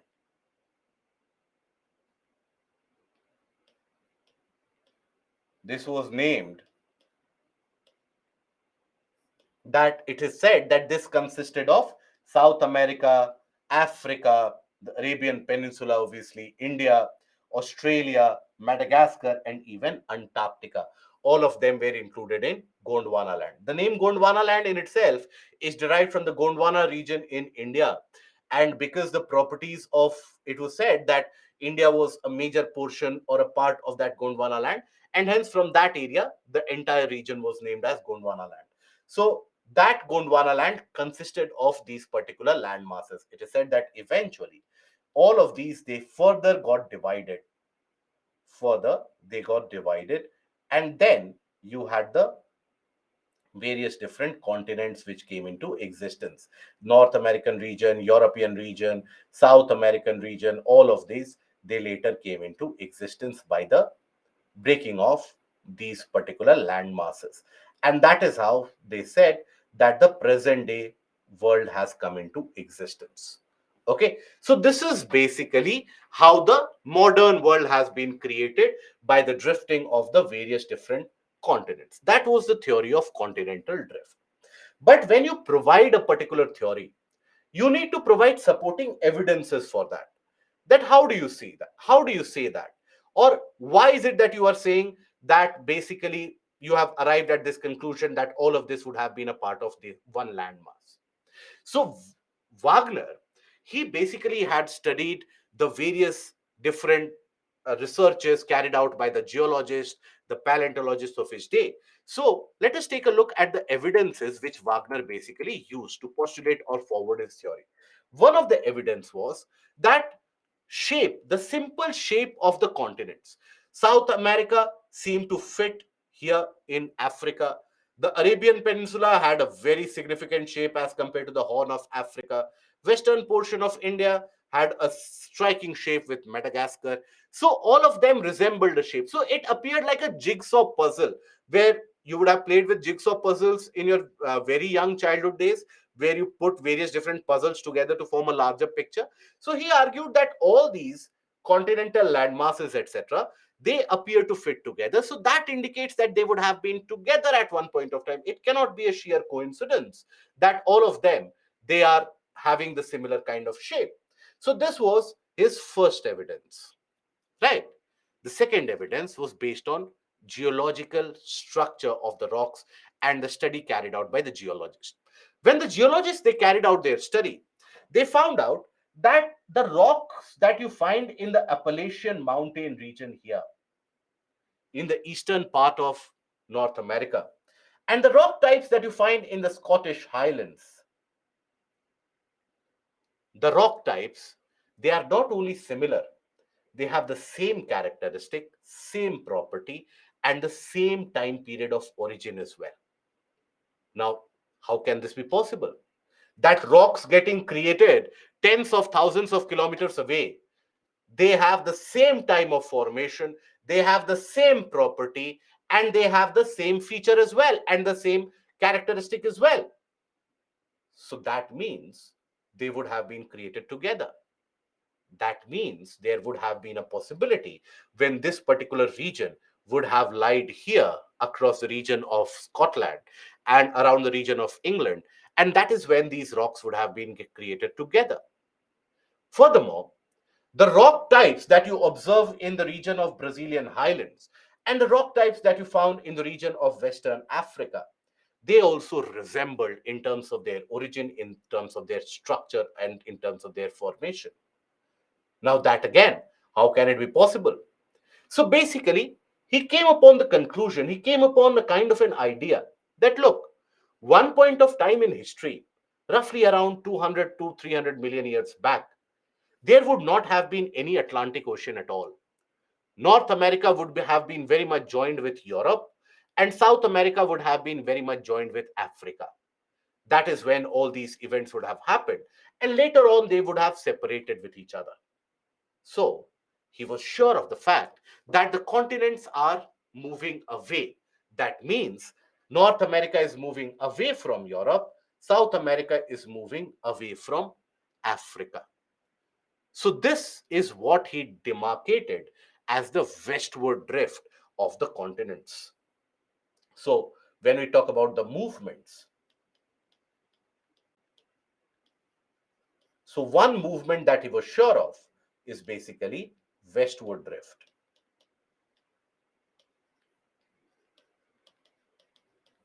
of continents. Right? Whether this is correct or incorrect, we are not getting into that. After a period of time, you have to understand that this theory was rejected, right? Because of the fallacies that it had. But right now, let us try to enter into the mind of Alfred Wagner, mindset of it, that how is it that he arrived at these sort of conclusions. Now, the geological evidences, so similarity of geological structure across the continents, presence of similar mountain ranges across North America and Europe. Example, Appalachians of North America are similar to the Scottish Highlands. Geological rocks of Western Africa and South America are also similar. Now, he also observed another basic geological evidence that was in the form of placers or placer deposits. Now, what do we understand when we talk about placers? Or what are placer deposits? So basically, let us assume that you have a mountain here or a kind of a hill here. Okay.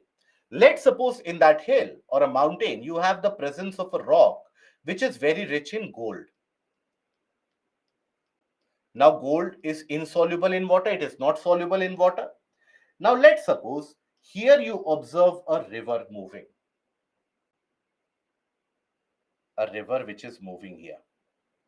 Now, as the river is moving, it will erode some or the other particles of gold along with that, isn't it? Slowly and steadily, with the passage of time, the river will start eroding. Some particles of gold will start carrying some particles of gold along with it.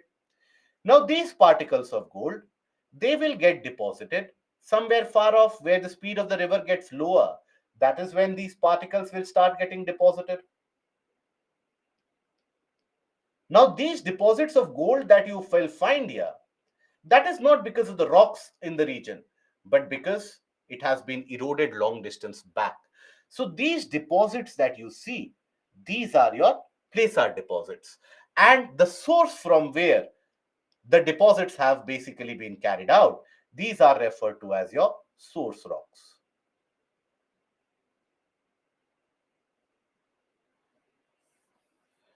So he was convinced. So for every placer deposit, you will have a presence of a source rock somewhere.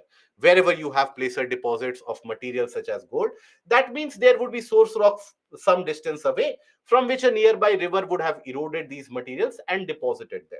So for every placer deposit,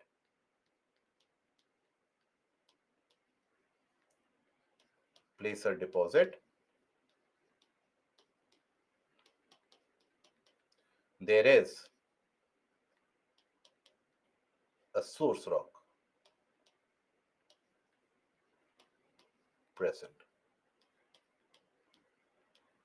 Now, for the placer deposits, now in the region of Western Africa, western part of Africa is particularly rich in gold. Southern part of Africa and also some portions of the west, they are rich in diamond also, but western portion of Africa is rich in gold. Many of that gold is in the form of placer deposits. But when the geologists they tried to find out the source rock for those placer deposits, they were unable to find that. Eventually, after much deliberation, they found out that the source rock for these placer deposits, they are situated in South Africa, South America. So think about it, that you have the placer deposits of the gold here in this region, but the source rock is present somewhere here. So how is that possible? How is it possible that from this source rock, you have the gold deposit which is carried out away from the ocean after crossing thousands of kilometers in the ocean? That simply is not possible.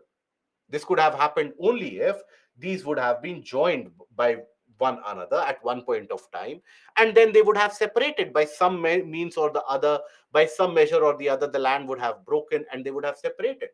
So that further cemented his idea that the continents would have been one and they have separated. So this placer deposit is also a form of the geological evidence. Then basically, he also utilized the evidences indicated by glacial deposits. Now, wherever the glaciers are in existence, in whichever region the glaciers are in existence, so glaciers basically, yesterday also we talked about the fact that glaciers are very massive agents of or forces of nature. You have millions of tons of ice and the weight imposed by the ice, and that rubs against the ground surface. That is something that you observe, that is something that you experience in the case of the glaciers, isn't it? That you have all that ice which rubs against the ground surface. So wherever the glaciers move, first of all, they will scratch the ground surface in a manner that no other agent of nature or force of nature can do. So that is also evidence that in this area glacier would have been in existence. And furthermore, the glaciers where they move, they end up depositing certain smaller particles, what we refer to as the glacial till. So glacial till is a small particle which gets deposited. So that means wherever you find glacial till, there would have been the presence of glaciers at some point of time. So where did he find glacial till and the evidence of glacier? Surprisingly, he found the evidence of glacial movement in the portion of peninsular part of India, in the portion of southern part of Africa, in the portion of southern part of South America, in portions of Australia as well. Now, all these areas indicate the existence of glaciers, past existence of glaciers. Presently, none of the regions have any glacial ice, right? So there can be only two conclusions, that earlier you had either the climate has changed so drastically that these regions were frozen at one point of time and now there is no glacier.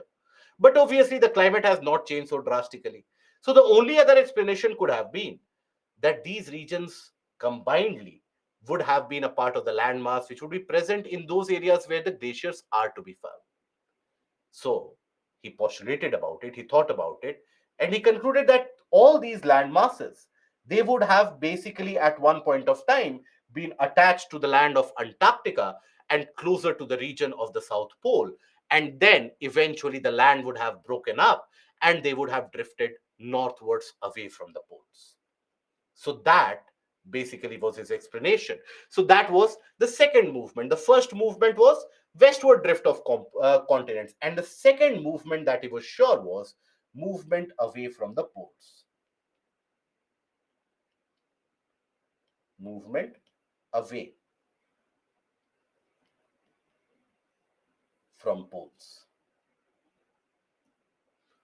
Okay, where he was convinced that all these land masses, that is South America, Africa, India, Australia, they were a part of the super landmass of Gondwana land that is attached to Antarctica.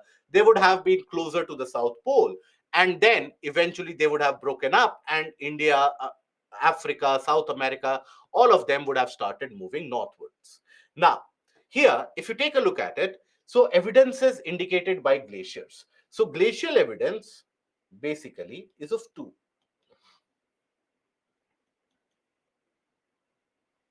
One is striations. Striations are basically linear markings, right? So striations left on the base rocks due to glacial movement.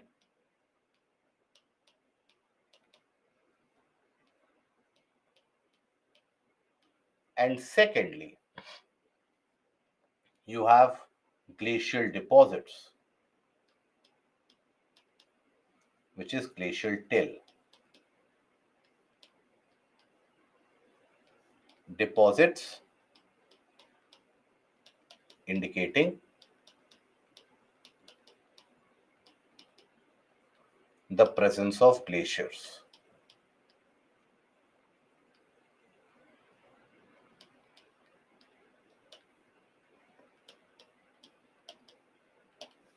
Okay, the glacial till. Now, these are the what you refer to as striations. So these are what you refer to as striations. Observe these linear markings that you see.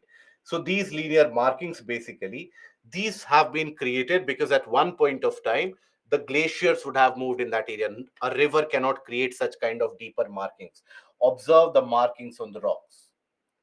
These can be created only as a result of a glacial movement which would have happened, which has smoothened the rock to such an extent. Now, all these evidences were to be found in the region of southern part of South America, in the portion of southern Africa, in the portion of southern part of India, peninsular India, and southern Australia. That means all of them would have been a part of the larger Gondwana land, and it would have been closer to the South Pole. Only then they would have experienced this. So that is basically again indicating the existence of a super land mass and then breaking into different components. Then he took the help of the paleontological evidences. Paleontological evidences means the evidence of the older fossils. So these can be categorized under paleontological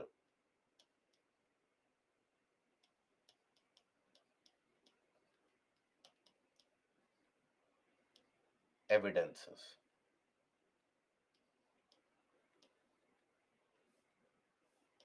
So these paleontological evidences, that is based upon the study of the older fossils, that also threw up certain very surprising pictures. For example, one of these species, that is Mesosaurus.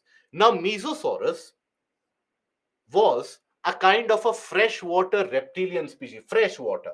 That is, it can be found only in rivers, ponds, etc. Now, around 7 to 10 feet tall. Now, this was a freshwater species of a reptile, and that is Mesosaurus. Fossils of Mesosaurus are to be found, have been found in South Africa as well, in South America as well, and in Southern Africa as well. How can that be possible? That a fossil of the same species are to be found thousands of kilometers away, separated by a large ocean. A species cannot exist simultaneously in two areas and cannot exist simultaneously or evolve simultaneously in two areas. That goes against the entire theory of evolution. Theory of evolution tells us that we have a common ancestor and we have basically inherited the kind of growth from that, right? So that fossil finding away, so much far distance away from each other, that too of a freshwater reptilian species, which obviously could not have swarmed through the Atlantic Ocean. That again pointed out that these would have been together. Similarly, Cynognathus, right? So a land reptile approximately 3 meter long. The fossils have been found both in South America as well as in Africa. How is it possible? Then Listosaurus, Glossopteris, which is a kind of a plant variety. So you have evidences of this spread over various continents, right? Continents which are separated by each other from each other by thousands of kilometers, again indicating that these would have been at one point of time together. So that is basically, these are the set of evidences. All these evidences indicated to Wagner that all these land masses at one point of time would have been one, and they would basically have been a part of a supercontinent, and then they have disintegrated, they have broken up, they have divided into two equal parts, and there is two kind of motion that the continents have followed: westward drift and movement away from the poles. Westward drift, that is something that he was sure of when he observed North and South America, and movement away from the poles when he observed the rest of the countries of Gondwana land moving away from Antarctica. So, based on this, he came forward with this theory. Now, till now, so far, so good. That is, all these evidences, they make sense. All these evidences, they indicate to the fact that indeed the continents might have drifted away. This is where, up till the point where Wagner was correct. But Wagner was a climatologist. And when he was tasked upon the fact that you have to prove that how the land did break, how did the land break from each other? How is it that the land moved away from each other? That is when he was out of his skin. He did not know what to do. He basically borrowed some ideas from here and there. He borrowed some idea about the interior of the earth structure from the theory given by Edward Seuss, and so on. These particular things and ideas he borrowed, and somehow he gave two particular reasons to indicate the westward drift and the movement away from the poles. But the assumptions, the reasons, all of them were completely wrong. They were not at all justified. And because of that, his entire theory was junked and the theory was almost rejected. Right. So now we take a look at what were the evidences and the reasons that Wagner did provide. Okay. So what was this continental drift theory? There was a huge landmass that we refer to as the Pangaea. It was surrounded by a water body that was referred to as Panthalassa, or the ocean of the world. And basically, this is the reconstructed image that you can think about of Pangaea. Right. Now, let us take a look. So Wagner basically tried to put forward the two different types of movements and prove that why those movements were happening.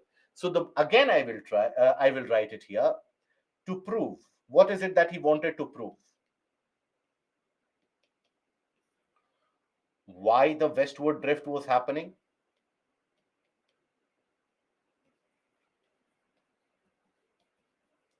of continent, why was this happening, and then also why is it that movement of land away from poles is happening.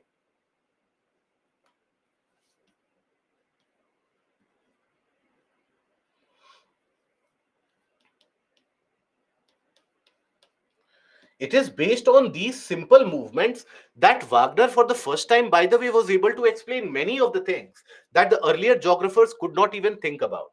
For example, Wagner said that, look, as the continents are moving westwards, for example, North and South America, as they are moving westwards, let me take this image here.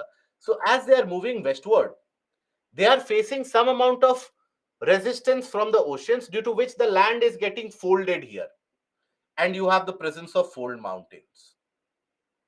With that, he could explain the existence of Rockies in North America and Andes in South America. He also said that as the land is moving westward, the entirety of the continent is not able to move at the same speed. So some of the land gets broken and forms small island chains. That is why you have the presence of these many island chains on the eastern part of the continent. Now, again, that was a feature that nobody had thought about, and it was not even correct, but he did provide some sort of explanation why you have so many islands. Because before that, you did not have much of an idea about the presence and the existence of these islands in a certain pattern or not. So, in certain areas, he did move ahead, he did try to reach much farther than what he should. But then came the time of explaining the reasons. And that is where the faltering, as I said, started to happen. Okay.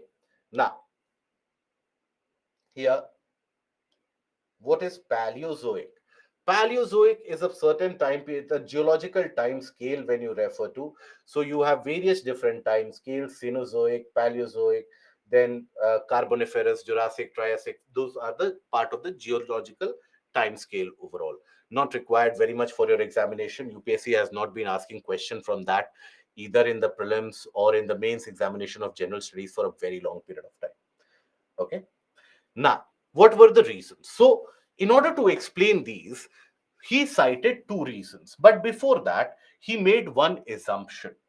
Okay. Before we talk about the reasons that he cited, let me talk about the assumption that he made. Assumption made by Wagner.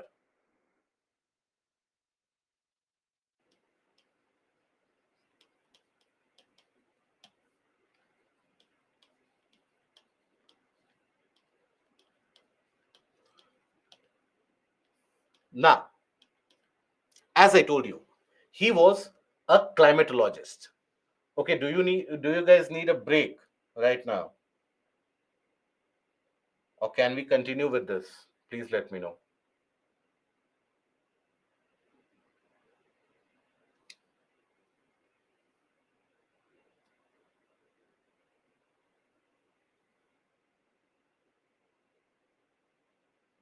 Okay.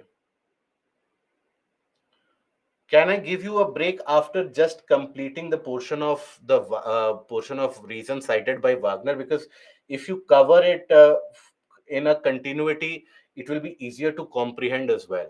After that, I will give you around 5 to 7 minutes of break. We will have anyways a break at 1 p.m. Yes, that is the case. Okay, so let's continue for a further bit moment. So when we talk about the assumption made by Wagner, so first assumption that he made. Now again, understand that geology was, or the internal structure of Earth was not his forte. So he borrowed some idea about the internal structure. Now we are talking about the early 1900s. We are talking about 1912. So the study about the interior of the earth was not significantly developed till that point of time. Our understanding about the interior had not developed till that point of time. So Wagner borrowed the idea about interior from what was postulated earlier by Edward Suess. Edward Suess was a very famous Austrian geologist. Now, German climatologist, Austrian geologist, very close bonds between them. So he borrowed the idea from basically Edward Suess. So he borrowed the idea about the interior from Edward Suess, but he modified that idea according to his own will. Now, what is it that Edward Suess had said? Edward Suess had said that look, the planet is made up of three distinct layers in the interior. He said that basically you have the planet made up of the three distinct layers. The uppermost layer that he referred to as Sial, the region of the middle, this is the uppermost layer that he referred to as Sial. Sial here would represent presence of silica plus alumina.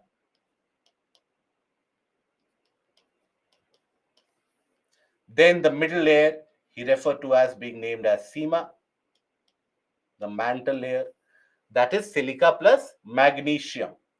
And then the innermost layer he referred to as at Nephi.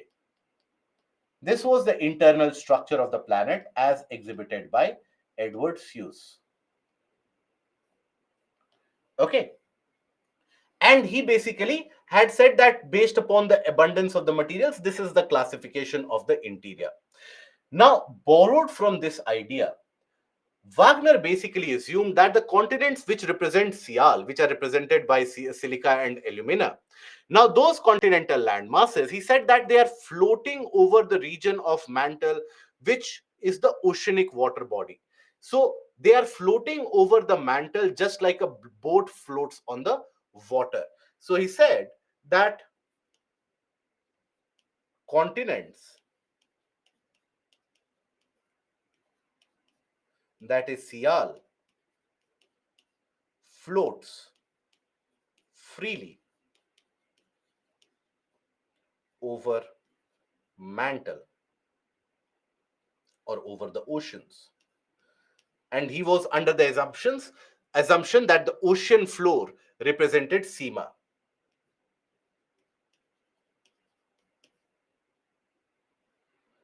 just like a boat on water.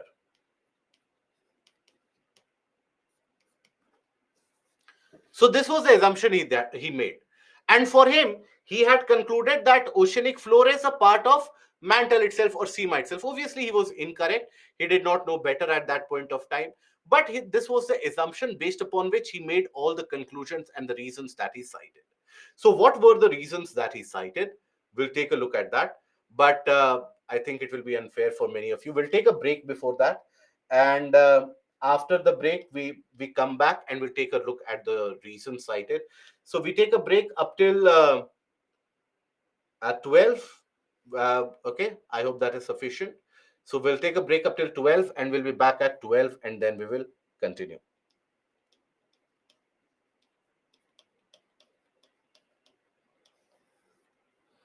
Okay.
A confirmation about the audio, please, guys. If the audio is clear and available, kindly confirm. Thank you. So, these were the assumptions that was made by Alfred Wagner, and he assumed that the continents are freely floating over the oceanic bodies, just like a boat moves on water. Now, think about it. That assumption in itself was wrong. So all the reasons that he basically came as a conclusion for from these assumptions, obviously those reasons would also come out to be wrong or come out to be incorrect, isn't it? So here, but before that, when we talk about something which floats, um, uh, I hope we are aware about the term buoyancy, force of buoyancy and buoyancy. I hope we are aware about that particular terminology, or are we not aware about it? No. Okay. Yes, the eureka moment. Okay. So, when any object floats on water, it floats because there is an upward force which acts, right? With upward force which acts, which is equivalent to the mass of the water that the body displaces. And basically, that is the force of buoyancy. If, for example, you observe sometimes if you carry out the experiment where, let's suppose, you take a large bucket and you have a thermocol will always float. Do one thing, try to drown that thermocol deliberately. Try to put it to the bottom of the bucket, right? Automatically, you will observe that after some time, the thermocol again bobs up and again starts floating, right? So, why does the thermocol again come back? There must be a force behind it which pushes it upwards. So, that is the force of buoyancy which keeps things afloat. Okay, so the force of buoyancy always ends up acting in upward direction in general. Okay, aware? Is that something which now you can imagine, now you can understand? Any issue with the force of buoyancy as of now? No? Good. So that is based upon what the Archimedes principle was also derived at. But nonetheless, so floating objects, they experience a force of buoyancy. So as per Wagner, the continents are floating over the region of the oceans. So the continents are also going to experience an upward force, that is the force of buoyancy, which is keeping them afloat. Okay. Now let us take a look at the two reasons that he cited. Now, the reasons that he put forward was to explain the different types of motions that he was sure that the continents are undergoing. So, for the first one, in order to prove westward drift, in order to prove the westward drift, he basically cited the reason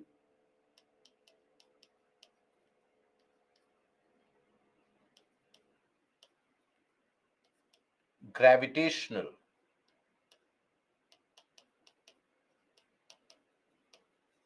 pull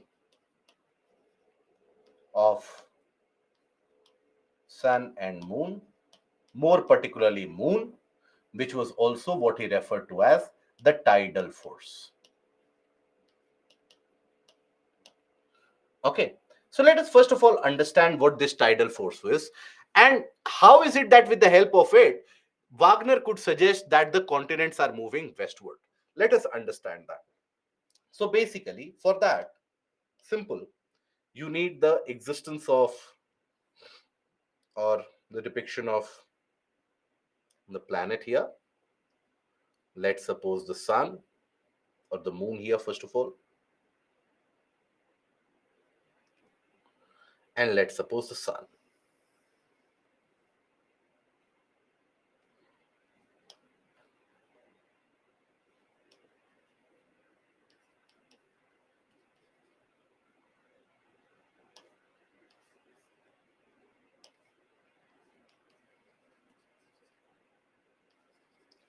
Now, Wagner said that look, the planet Earth is experiencing a gravitational pull of attraction by both the sun and the moon.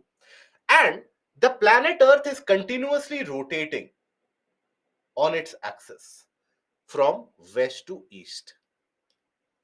Okay. Now, moon is also extending a gravitational pull of attraction. Sun is also extending a gravitational pull of attraction, but gravitational pull of attraction by the moon is much greater because the distance is very less between the earth and the moon. So that is why this gravitational pull by the moon is larger. But nonetheless, here you have the continents, right, which are moving, which are also rotating.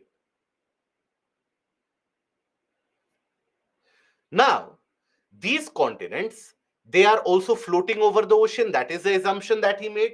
The assumption that the continents floats freely over the oceans, just like a boat on the water.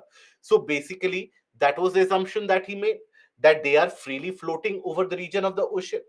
Now, as the planet would rotate continuously, moon would extend the gravitational pull of attraction.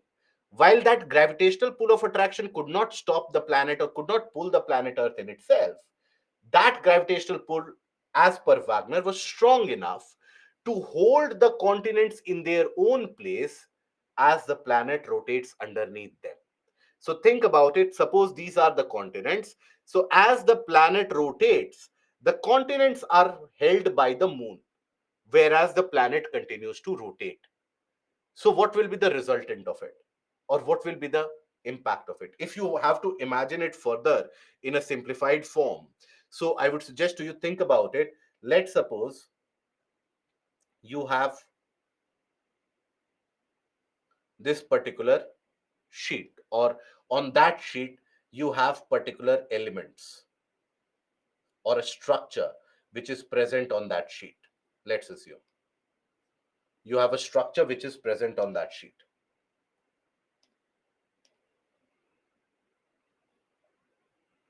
Okay. Now, here you have a very strong magnet. Let's assume. I'm just assuming. This is not what actually happens. I'm just giving you an assumption. And this sheet, meanwhile, is moving continuously. It has to move in this direction. But the magnet extends a gravitation, or a kind of a magnetic force of attraction on this object. This might also be, let's suppose, magnetic material. So, in a way, we can say that as this sheet A continues to move forward, the object B here will be held back by the magnet.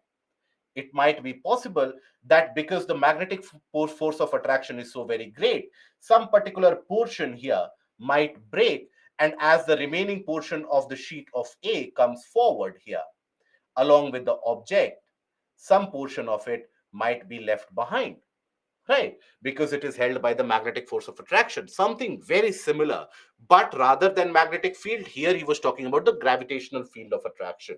So he was saying that here you have the moon, and here you have the planet which is continuously rotating from west to east. The moon's gravitational pull is so very high that it is able to hold the planet somewhat, or hold the land masses somewhat, and the land masses are unable to rotate with the same speed as the planet, and hence the land masses are getting broken up and are getting left behind. I will write down this as well. Okay. So the gravitational pull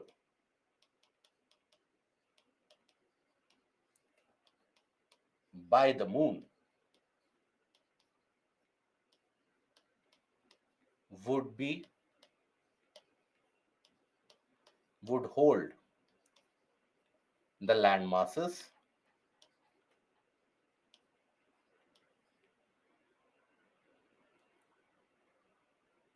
towards itself as the planet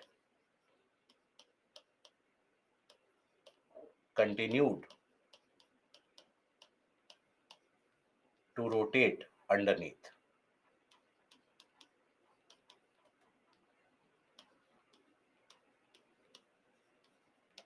So that meant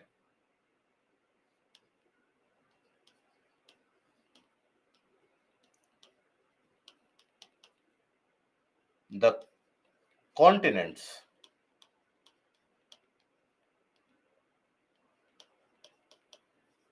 landmass would be broken and part of it would be held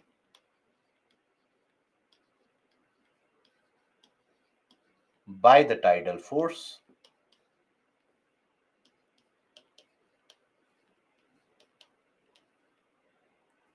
as rest of the continents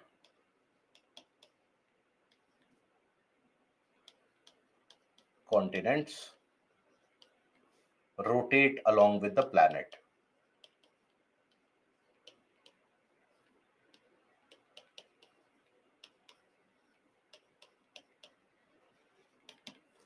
So, what it eventually meant was basically that the gravitational pull by the moon would be so strong that some of these continents, they would be captured by that gravitational pull of attraction, and while the remaining one of them and the rest of them, they would further continue to move, the rest of them would further continue to rotate along with the planet Earth, these continents would be left behind.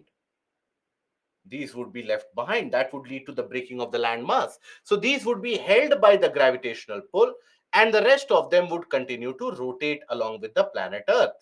So, as a consequence of it, so when sighted, when you take a look at these land masses when observed from the ground, what kind of directional movement would they appear to follow? They would follow the direction which is away from the rest of the landmass, that is the westward movement. So it is with this kind of logic and this explanation that he utilized to explain the westward drift of continents, right? Is that understood, or any doubts? Is that process understood?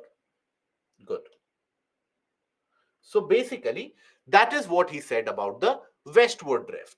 That as the planet was rotating from west to east, the gravitational pull by the moon was so strong it would hold certain land masses together, not allow it to move along with the rest of the planet, while the remaining land masses would rotate. That would lead to the breakage of the landmass, and you would have the landmass left behind, or in a way, inculcating a westward drift. The reality of it, can this be possible? Absolutely not. If the gravitational pull of the moon would be so very strong to hold the continents in its own place, that would mean that the entire planet in itself would stop spinning within the time span of 50,000 years. So the entire planet's spin or rotation would itself come to a stop.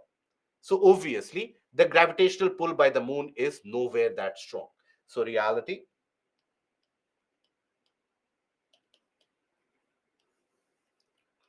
gravitational pull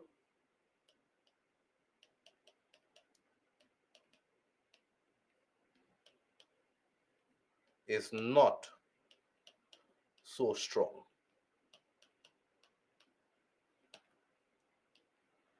Had it been this strong,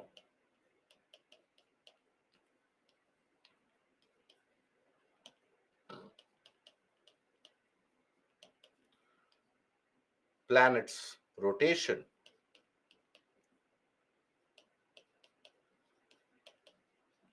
would have stopped,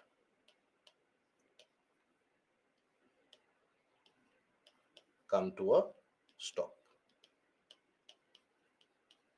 Okay. Only the top layer movement he mentioned. Yes, Parshuram. Basically, because look at the assumption that he cited. He cited that the continents, they are moving, floating freely. Right. So it is only because of this assumption that he could say that, okay, the top layer is getting held up, the continents are being held up, rest of the planet is rotating. It was based on that assumption. So that assumption was also incorrect. Right. Whereas the reason cited obviously will also be incorrect. This is for the first reason that is cited, to prove westward drift. But remember, he basically had taken a look at two of the movements, and two movements he wanted to prove. Other was the movement of the land away from the poles, what he referred to as, in German, his essay was published in German, and there he cited that as pole flucht, which indicated flight away from the poles. So basically, movement of land away from poles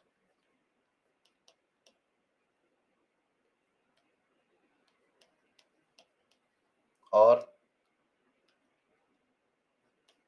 flight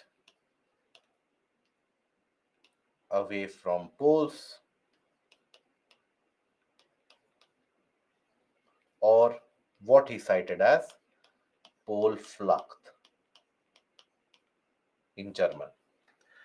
Now, in order to explain this, he basically cited the earlier reason for westward drift. He cited the reason of tidal force or the gravitational pull of the sun and the moon. Here he cited the reason combination of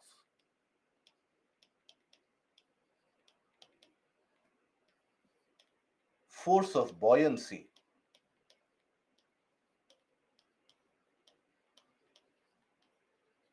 and centrifugal force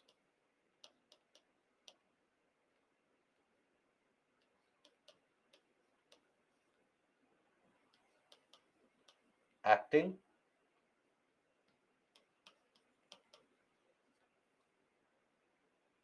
on the continents.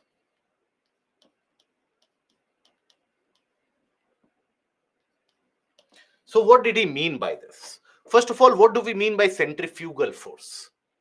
So, any object, when it moves continuously in a circular path, in a circular motion, in a circular orbit, it experiences a force on the outside. That is the centrifugal force. Whenever you would have experienced this, let's suppose you tie a large ball with a string and or a large object to a string and you try to rotate the string in a circular path, you will experience a force trying to move away from you, isn't it? So that is basically your centrifugal force. So centrifugal forces, the force acting away from the center. So for any object which is moving in a kind of a circular path, right, the force which is acting away from the center, that is a centrifugal force. Now the planet Earth also, when we talk about the rotation of the planet, so for any object on the planet Earth, the rotation will also represent a kind of a circular path, right? And there, where is it that we have the largest circle on the planet Earth? Around the region of equator, that is where there is a bulge. So that is where the largest circle is. So that is where all the centrifugal force will accumulate and act outwards. So if you have to represent the centrifugal force acting on the planet, it would be represented by, there's a bulge around the center. Now here, as the planet would consistently rotate in a circular motion, so here the centrifugal force would be acting outwards from the central region.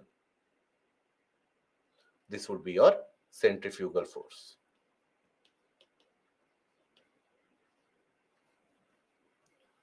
And he further argued that anyways all the various different continents, etc., all of them, they experience a force of buoyancy, that is an upward acting force, right? So force of buoyancy pushes them up, pushes is pushing them up, and the centrifugal force is directing them outwards away from the center. So the combined impact of that would be somewhat like this. Wherever the land masses are, the combined impact as per Wagner would be outwards away from the central portion, equatorial portion of the planet, due to which the land masses, they would have gotten broken from each other, they would have separated from each other, and they would have started moving northwards in this case. Okay, and they would have, all of them would have tried to accumulate around the region of equator. So that is what he cited as the reason why, when we talk about the Gondwana land consisting of the land masses of Antarctica, South America, everything, all these land masses eventually basically broke up and the land started accumulating around the central portion. So this was the reason that he cited. Obviously, is that true? Is that real?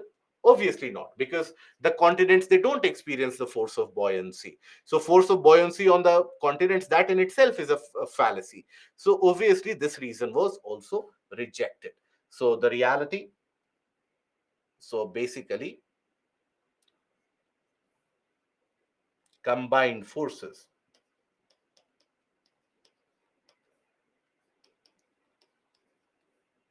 push the land masses away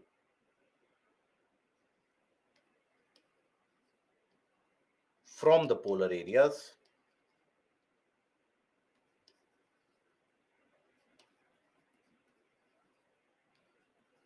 regions towards the equatorial area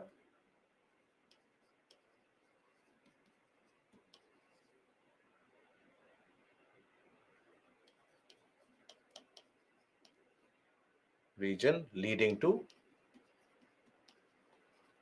breaking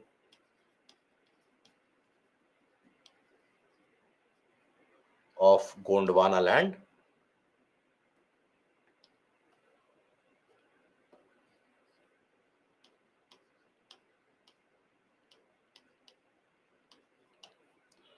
okay, leading to the breaking of the Gondwana land in the process. But what was the reality? The reality was no such force of buoyancy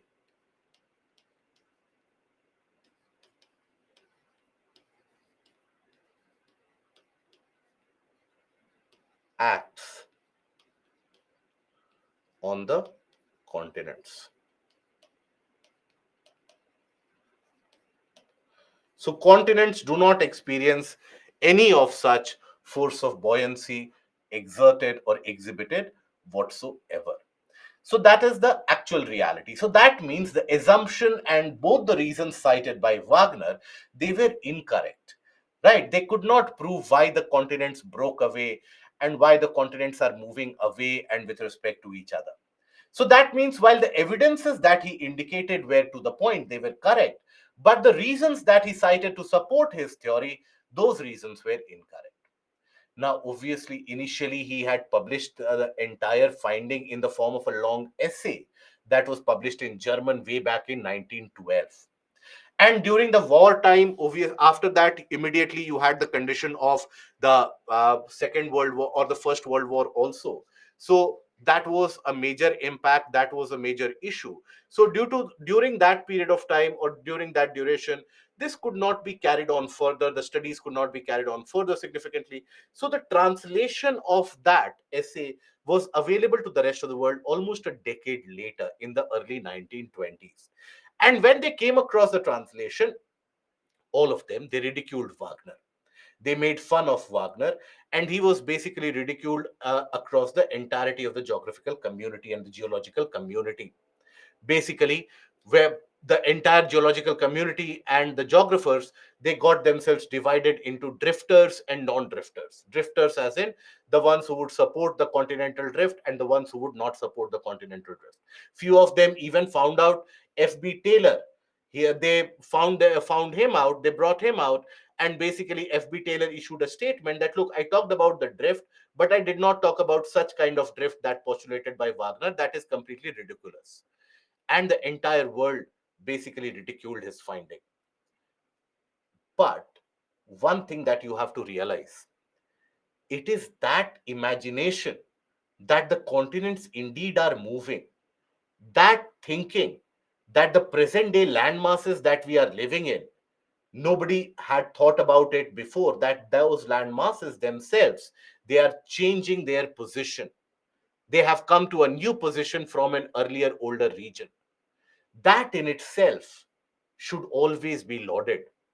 That in itself is worth appreciation, because much bigger geographers, much greater than the stature of what Wagner had, they had basically postulated very random and ridiculous contractionist theories before him, and they were celebrated by the Western world quite significantly.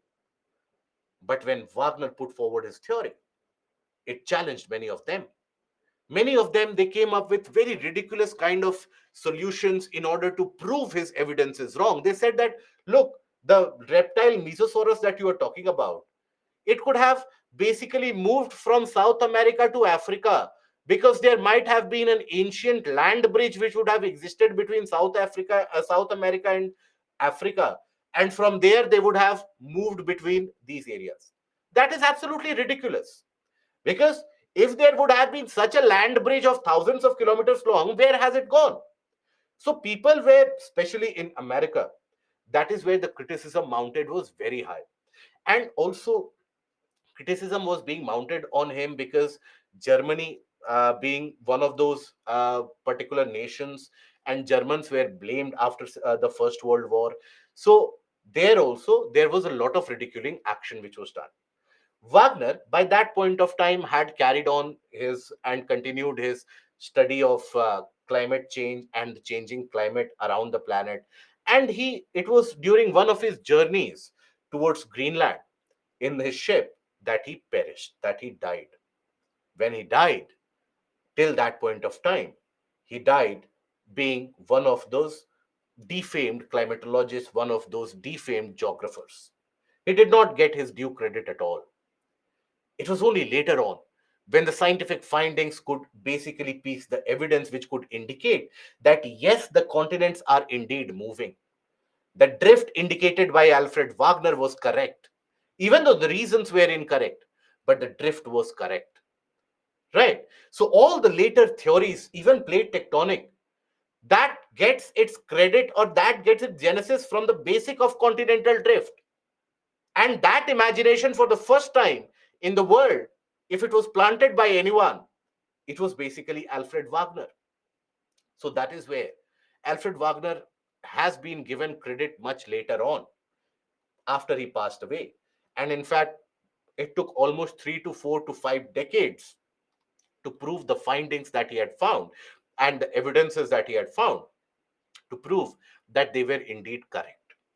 Okay, so that is basically your theory of continental drift and the evidences and the reasons which were cited to prove them. Okay, now here a type of a question. Let us deal with that. What kind of mains question is asked from that? Uh, what is pole flux? Pole flux basically is the name that is cited for the movement of land away from the polar region. Right? That is what is cited as pole flux. So, movement of land away from poles or the flight away from poles, or that was referred to as pole flux. Because earlier, also you see that he had to prove two types of movement of land away from poles or westward drift of continents. So, that movement away from poles in German, he cited that as pole flux. Okay, right? Then Sidhya, what is it that you can't understand? Please let me know.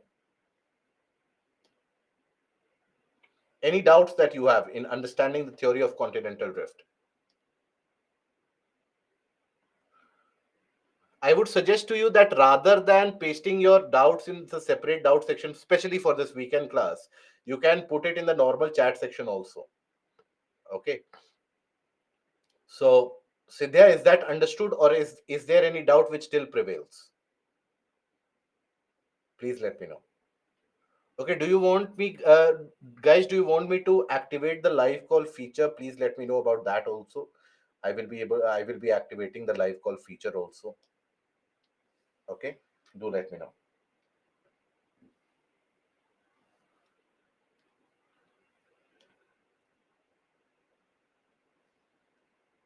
There might be some bridge, but it might have been submerged. No, there cannot be such a bridge for such thousands of kilometers. You can't have such bridges created, right? There is a reason why the land gets created. There is a pattern in which the land gets created. It cannot get created in the form of a kind of a land bridge.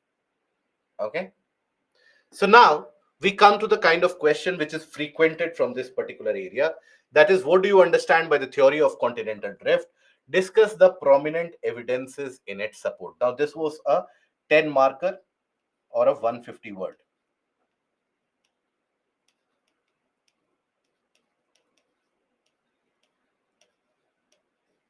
Now, how do you end up writing this particular answer? So, first of all, in the introduction, you have to follow straight away from the portion of the question itself. The main question is, what do you understand by the theory of continental drift? So, in the intro, you have to write about the theory of continental drift. explain continental drift.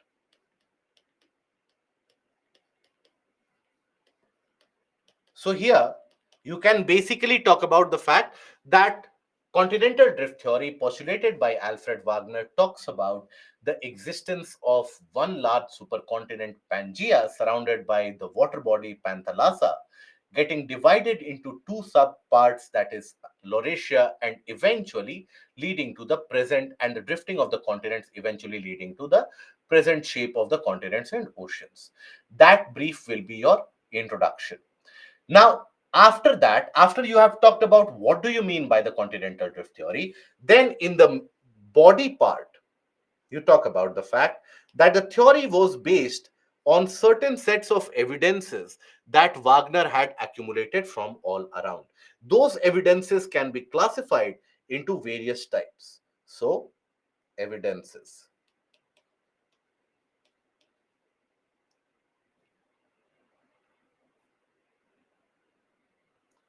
right?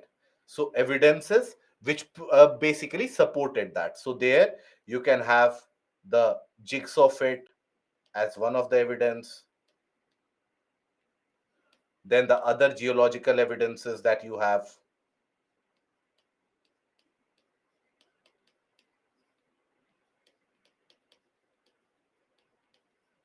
right? Then after that, the glacial evidence that you have, placer deposit also you can mention in geological evidence. Then after that, paleontological evidence.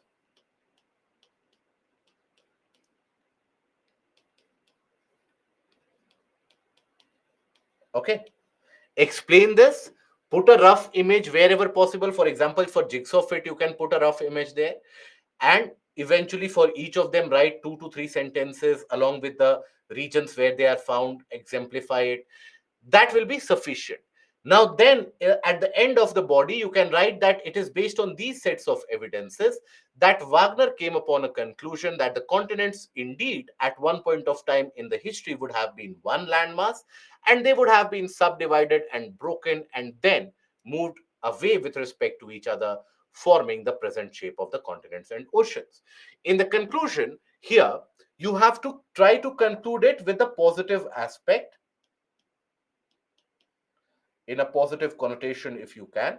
So you here in the conclusion you can talk about that how that this theory of continental drift eventually, even though could not be accepted because of the reasons cited by Wagner, but nonetheless it paved the way for the future theories such as plate tectonics, which have increased our understanding of planet Earth significantly.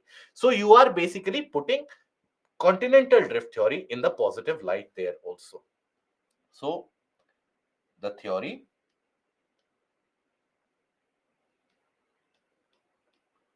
even though rejected,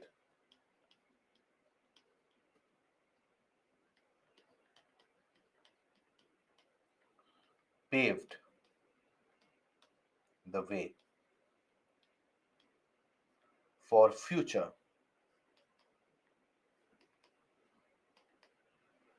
theories, and of future or modern, any of them you can use.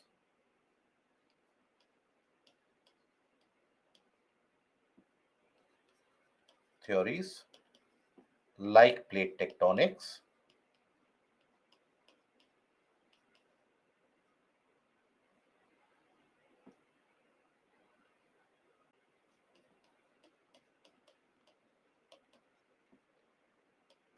which helped us understand the intricacies of planet even better. Okay, so that is how you have to write the answer. That is how you can recreate the answer. Priya, sir, what if that bridge submerged into deep sea in which was not discovered yet? Hmm. No, but now we know the exact reason why the continents are drifting. Why is it that the Atlantic came into existence? When it came into existence, now we have the exact reasoning of all of them. So there is no matter of that secrecy being held anymore. Okay. So, Shubhankar, can you explain continental theory in short? So it is like after the entire recital of Ramayana, somebody is asking, okay, do that thing in short, it will be helpful. So, which is the portion that you have not been able to understand, Shubhankar, if at all? Is there any particular such area? Please let me know. Basically, I will try to do one thing, I'll try to summarize it. That will help you understand how to go for the intricacies of note making as well. Okay. So, yeah, continental drift.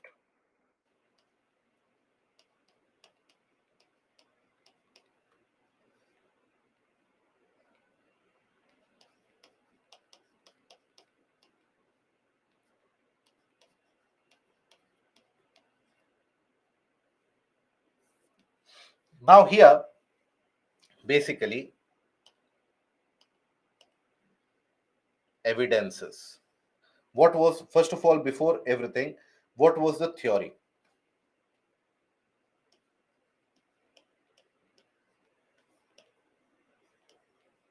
The theory was that the entire world was basically made up of a supercontinent that was Pangea, and that Pangea eventually broke up into much smaller portion. They separated, they moved with respect to each other to give rise to the present day continents and oceans. Okay, so Pangea,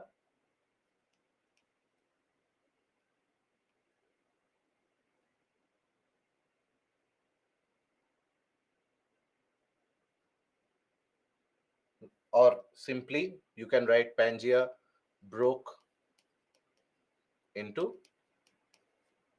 Laurasia and Gondwana land, Laurasia and Gondwana land, and Laurasia would include the regions of North America, Greenland,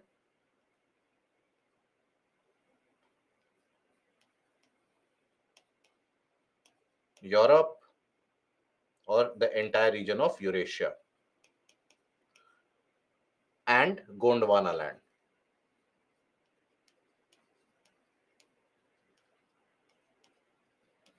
That is South America,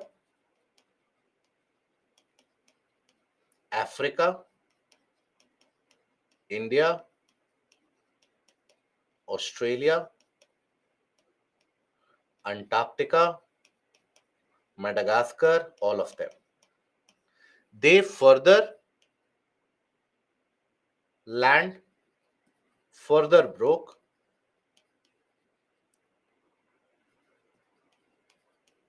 due to westward drift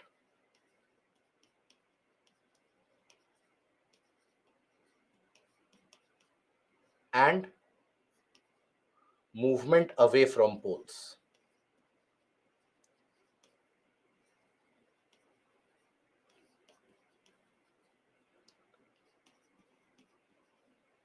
This drift basically has led to the present situation that you observe and the present day shape of the continents and oceans that you observe. Now this study was based upon his certain set of evidences. So what were the evidences? So evidences basically can be classified when we talk about the evidences overall. So you have, first of all, the visual evidence, that is jigsaw fit of the continents. Then you have geological evidences,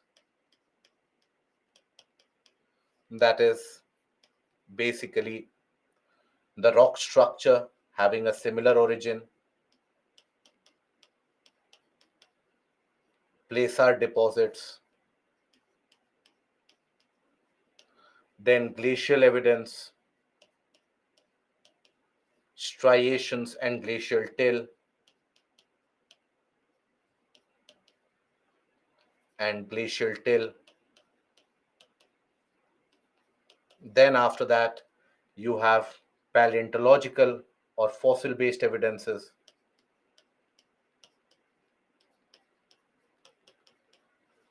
right? Now, these evidences were based upon the evidences, basically, they indicated why is it that the continents, or indeed, they managed to prove that the continents are drifting. But then, the reasons that he would cite. So, for that, he made an assumption. What was the assumption? Continents are floating. Continents are floating over oceans, which he regarded as Sima. Continents he regarded as Sial. Then the reasons that he cited to prove the westward drift, he cited the reason which was tidal force, and to prove the pole flux or movement away from poles,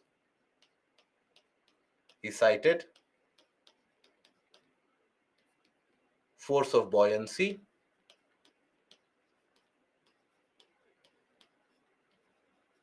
plus centrifugal force.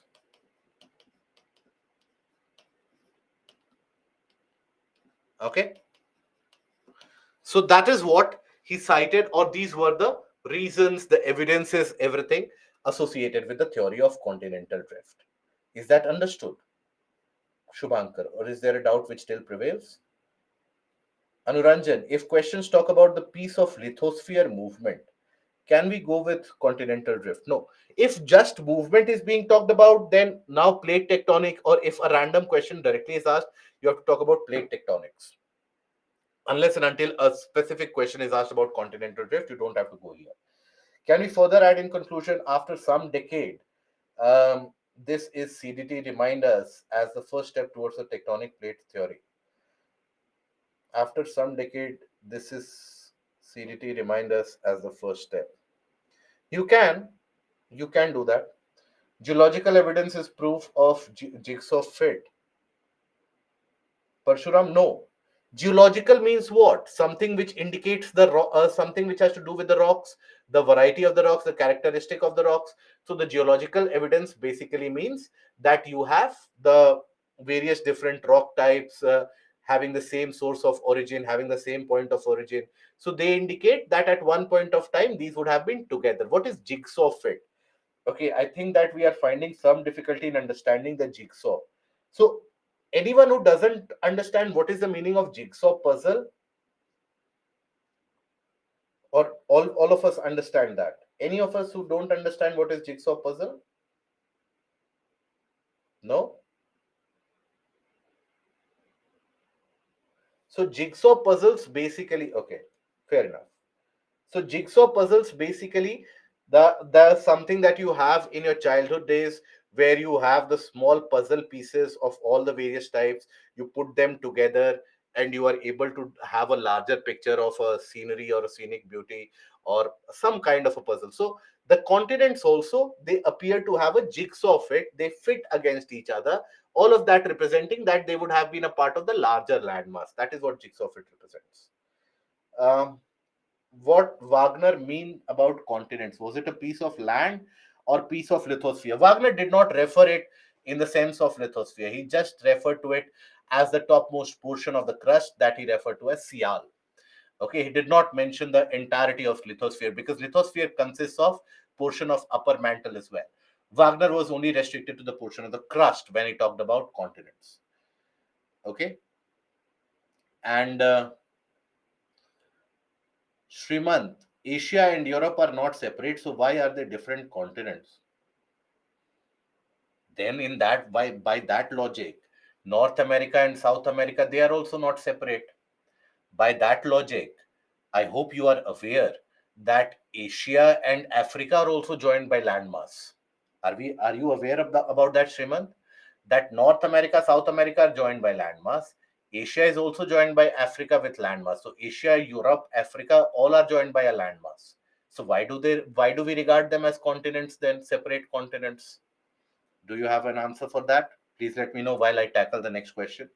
Puja, paleontological, please. Paleontological basically refers to the fossil based evidences, evidence that you observe in the fossil based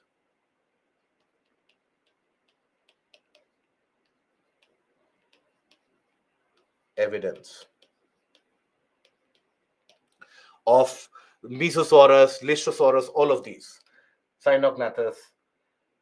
Somalia region is also drifting from Africa, and it is estimated it will merge with the Indian western coastline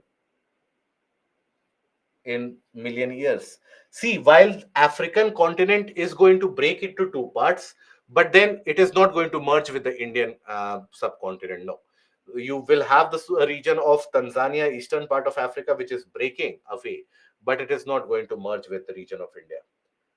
So, Srimant, basically understand when you talk about continents, these are generally separated by the other landmass by a distinct land features of sorts. So, when you talk about North and South America, they are joined with each other, right? So, now you come to the basic question that how the continents are defined and what is their basic parameter. So, here, if I take you to the world map, in this region. Observe that here also they are joined by the landmass, what is referred to as the Sinai Peninsula. Okay, here also you have the Isthmus of Panama which joins them. At one point of time, even this portion and this portion would be joined together. So it is a distinct landmass which ends up dividing, or a distinct physical feature which ends up dividing different large pieces of land. So, for example, this small Isthmus of Panama that ends up dividing two larger land masses. That is why they are separate continents. In the case of Africa, Asia, and Europe, you have the dividing mountains in the form of Ural Mountains and Caucasus Mountains. That is considered to be the dividing portion between Europe on one side and Asia on one side. Here you have the Sinai Peninsula, which ends up dividing the region or forming a kind of a pattern between two such larger land masses. Hence you have this as a separate continent. And in for that matter, India also almost separated from the rest by a large Himalayan land mass for a substantial portion. That is why, that is one of the reasons why India is also cited as a subcontinent, right? You don't use the term continent in India, but you use the term subcontinent. It is because of that reason. When we are writing Sial and Sima, at that time we cannot use lithosphere, or can we say crust mantle core? No. At that time, don't use crust mantle core. It was basically the assumption made by Wagner, pursuing what Edward Seuss had put forward and then extrapolating or manipulating it. So that is it. Okay. So now, Srimant, is that understood? I hope that now you will be able to look at the finer details about the continents, and indeed that the continents are joined with each other. Okay. So now that is why today, when I give you map pointing, I want all of you to diligently open up the atlas and explore it, guys. See, understand one basic thing: the acceptance should be there that we know very little about the world as of now. I'm sure if I ask between Colombia and Cambodia, many of us will get confused here. So, explore the world. Be familiar with the countries in the world. Where are they situated? In which part of the world are they situated? Which country is situated in which continent? At least these basic things. Which mountain is situated in which continent? These basic things, when you are able to understand, when you are able to internalize, then the rest of the portions of not only geomorphology, but even when you read international relations, when you read global geopolitics, that will be of a significant help to you guys. Okay. So now we come forward to those provided by the physicist, renowned physicist that you know, that is Sir Arthur Holmes.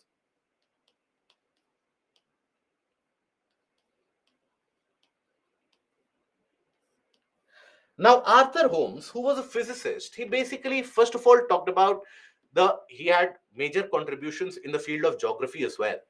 You know, Arthur Holmes, another major contribution other than the convection current theory is that it was Arthur Holmes who, for the first time, started using the carbon dating method to calculate the age of rocks across the planet Earth, and to thereby be able to calculate the age of the rocks, age of the planet Earth as well. So all of that was basically a contribution made by Arthur Holmes, other than the convection current theory. So what was this convection current theory? Before that, what do we understand by convection current? I hope we are able to, or we know about what do we mean by conduction, convection, radiation. But here, when we talk about convection, so a simple experiment.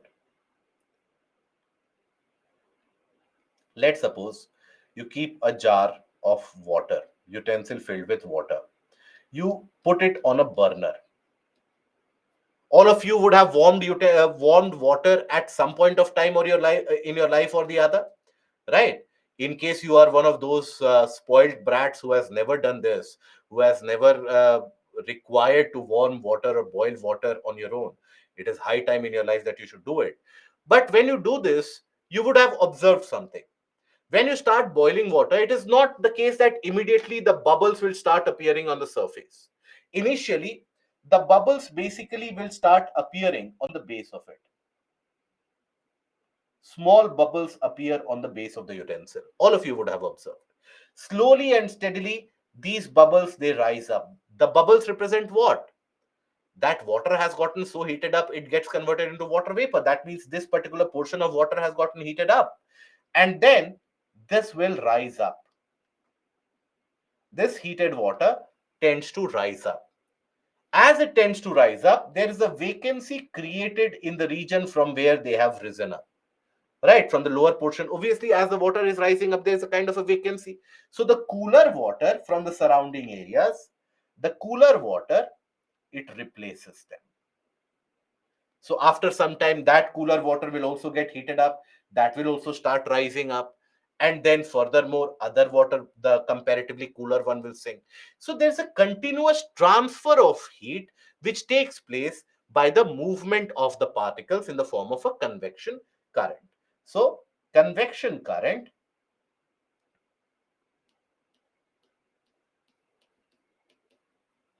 convection current is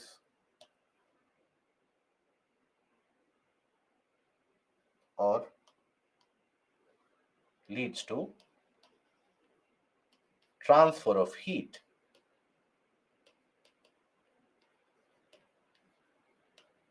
due to movement of the particles.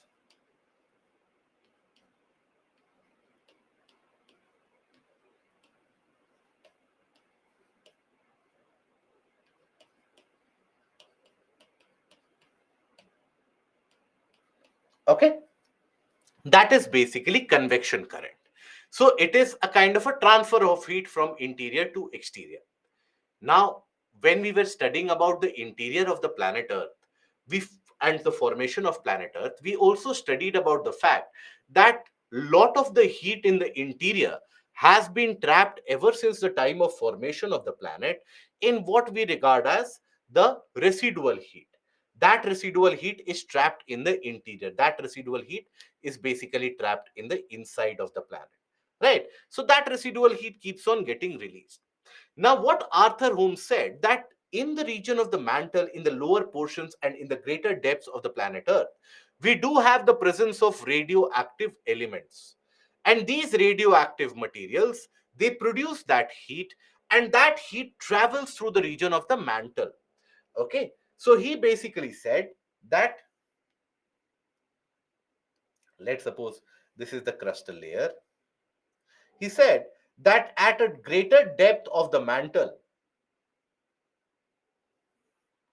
you have the presence of radioactive elements which will produce some amount of heat. Let's say radioactive elements are produced here or present here.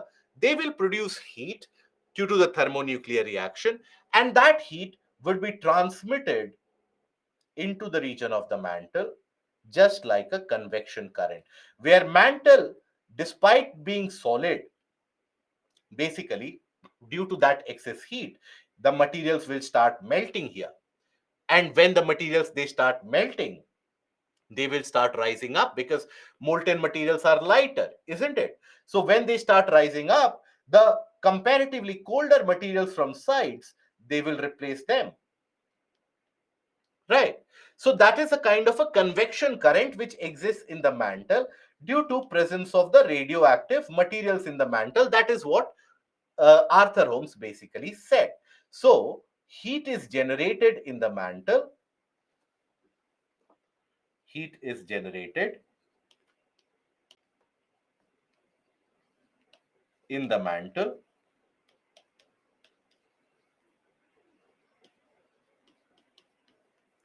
due to the presence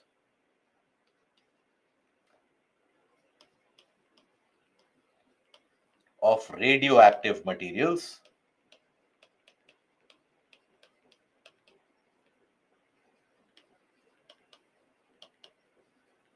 which undergo thermonuclear reaction at high temperatures. At high temperatures. Okay, so they would undergo a kind of a thermonuclear reaction, so to say. Now, as they would undergo that thermonuclear reaction, they would produce heat, and that heat would be transmitted to the upper layer with the help of convection current. This heat is transmitted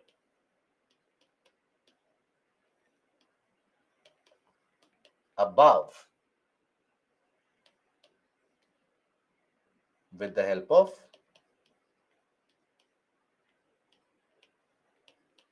convection current.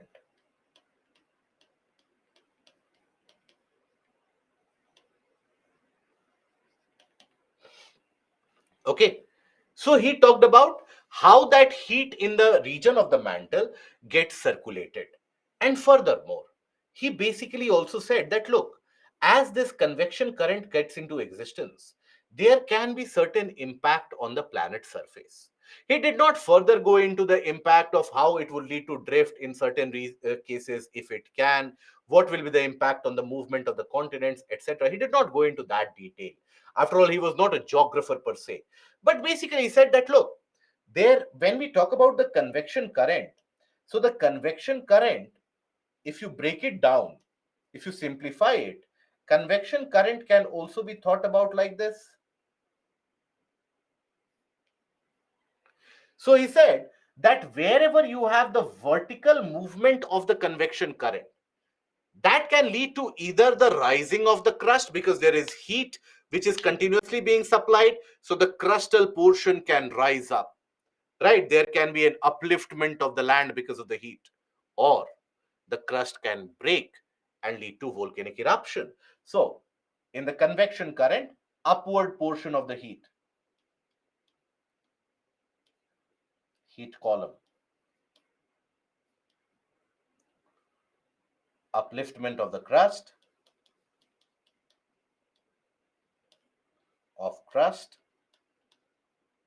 or volcanic eruption. It can break and lead to volcanic eruption where the molten materials, because after all, these radioactive materials in this region, right, they will initially, due to the heat, they will melt some portion, and that is when it will start rising up, and that is when the molten materials can even rise to the surface. Then he said that look, upward portion can do that. Then you have the horizontal component of the heat, this portion. Now, this horizontal component of heat, basically, it can break the landmass. It can pull the land away from each other, creating depressions and various different rifts, etc. So, because the heat is moving away from the central point. So, when we talk about the horizontal portion of the heat, horizontal section of heat,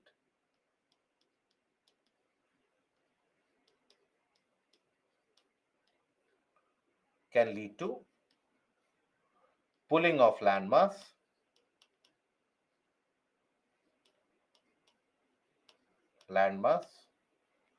away from each other.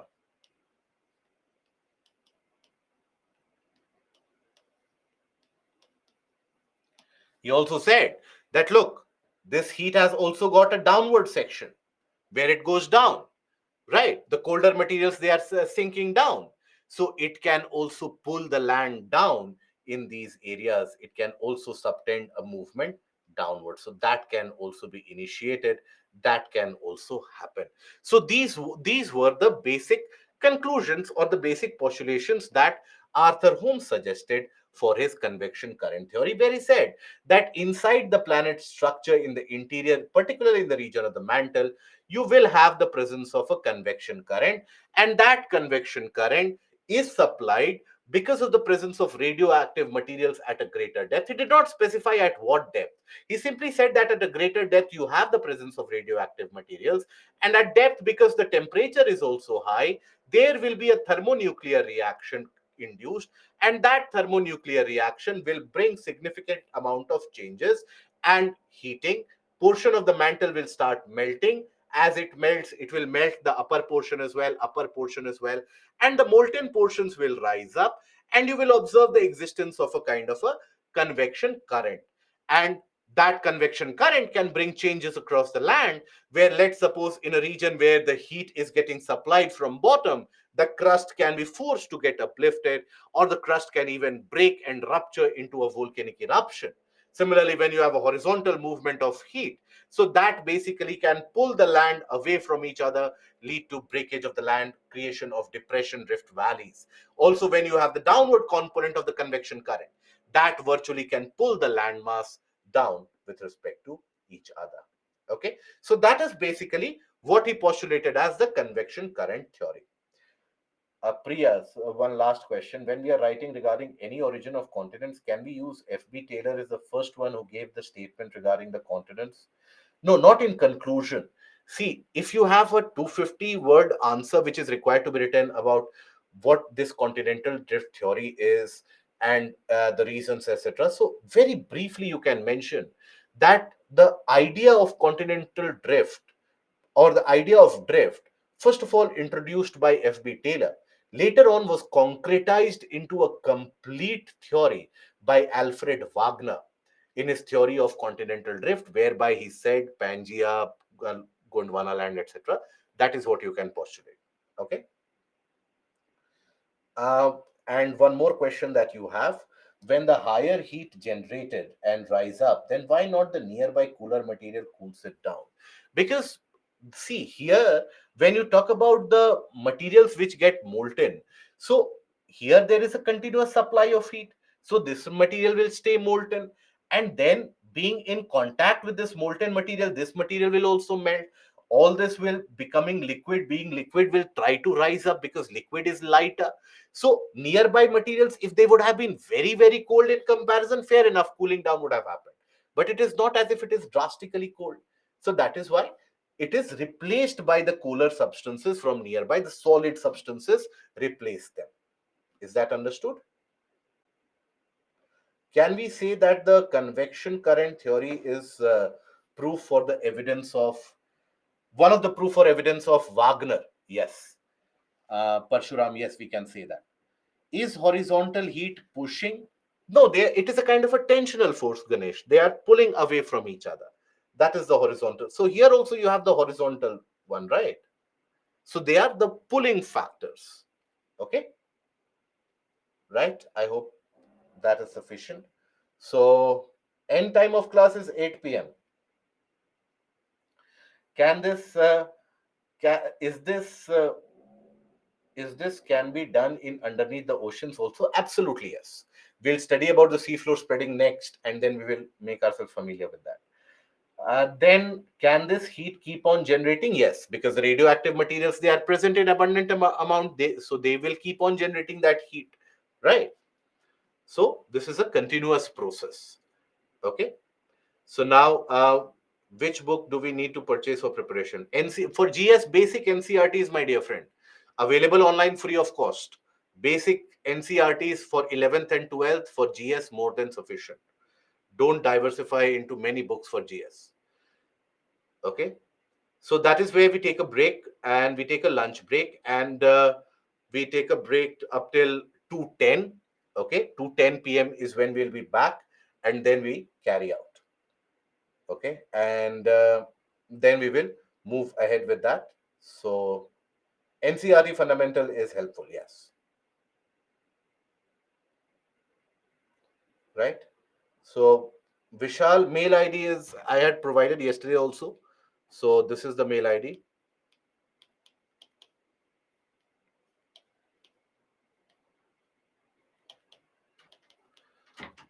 So let's take a break and let's be back at 2:10. Okay.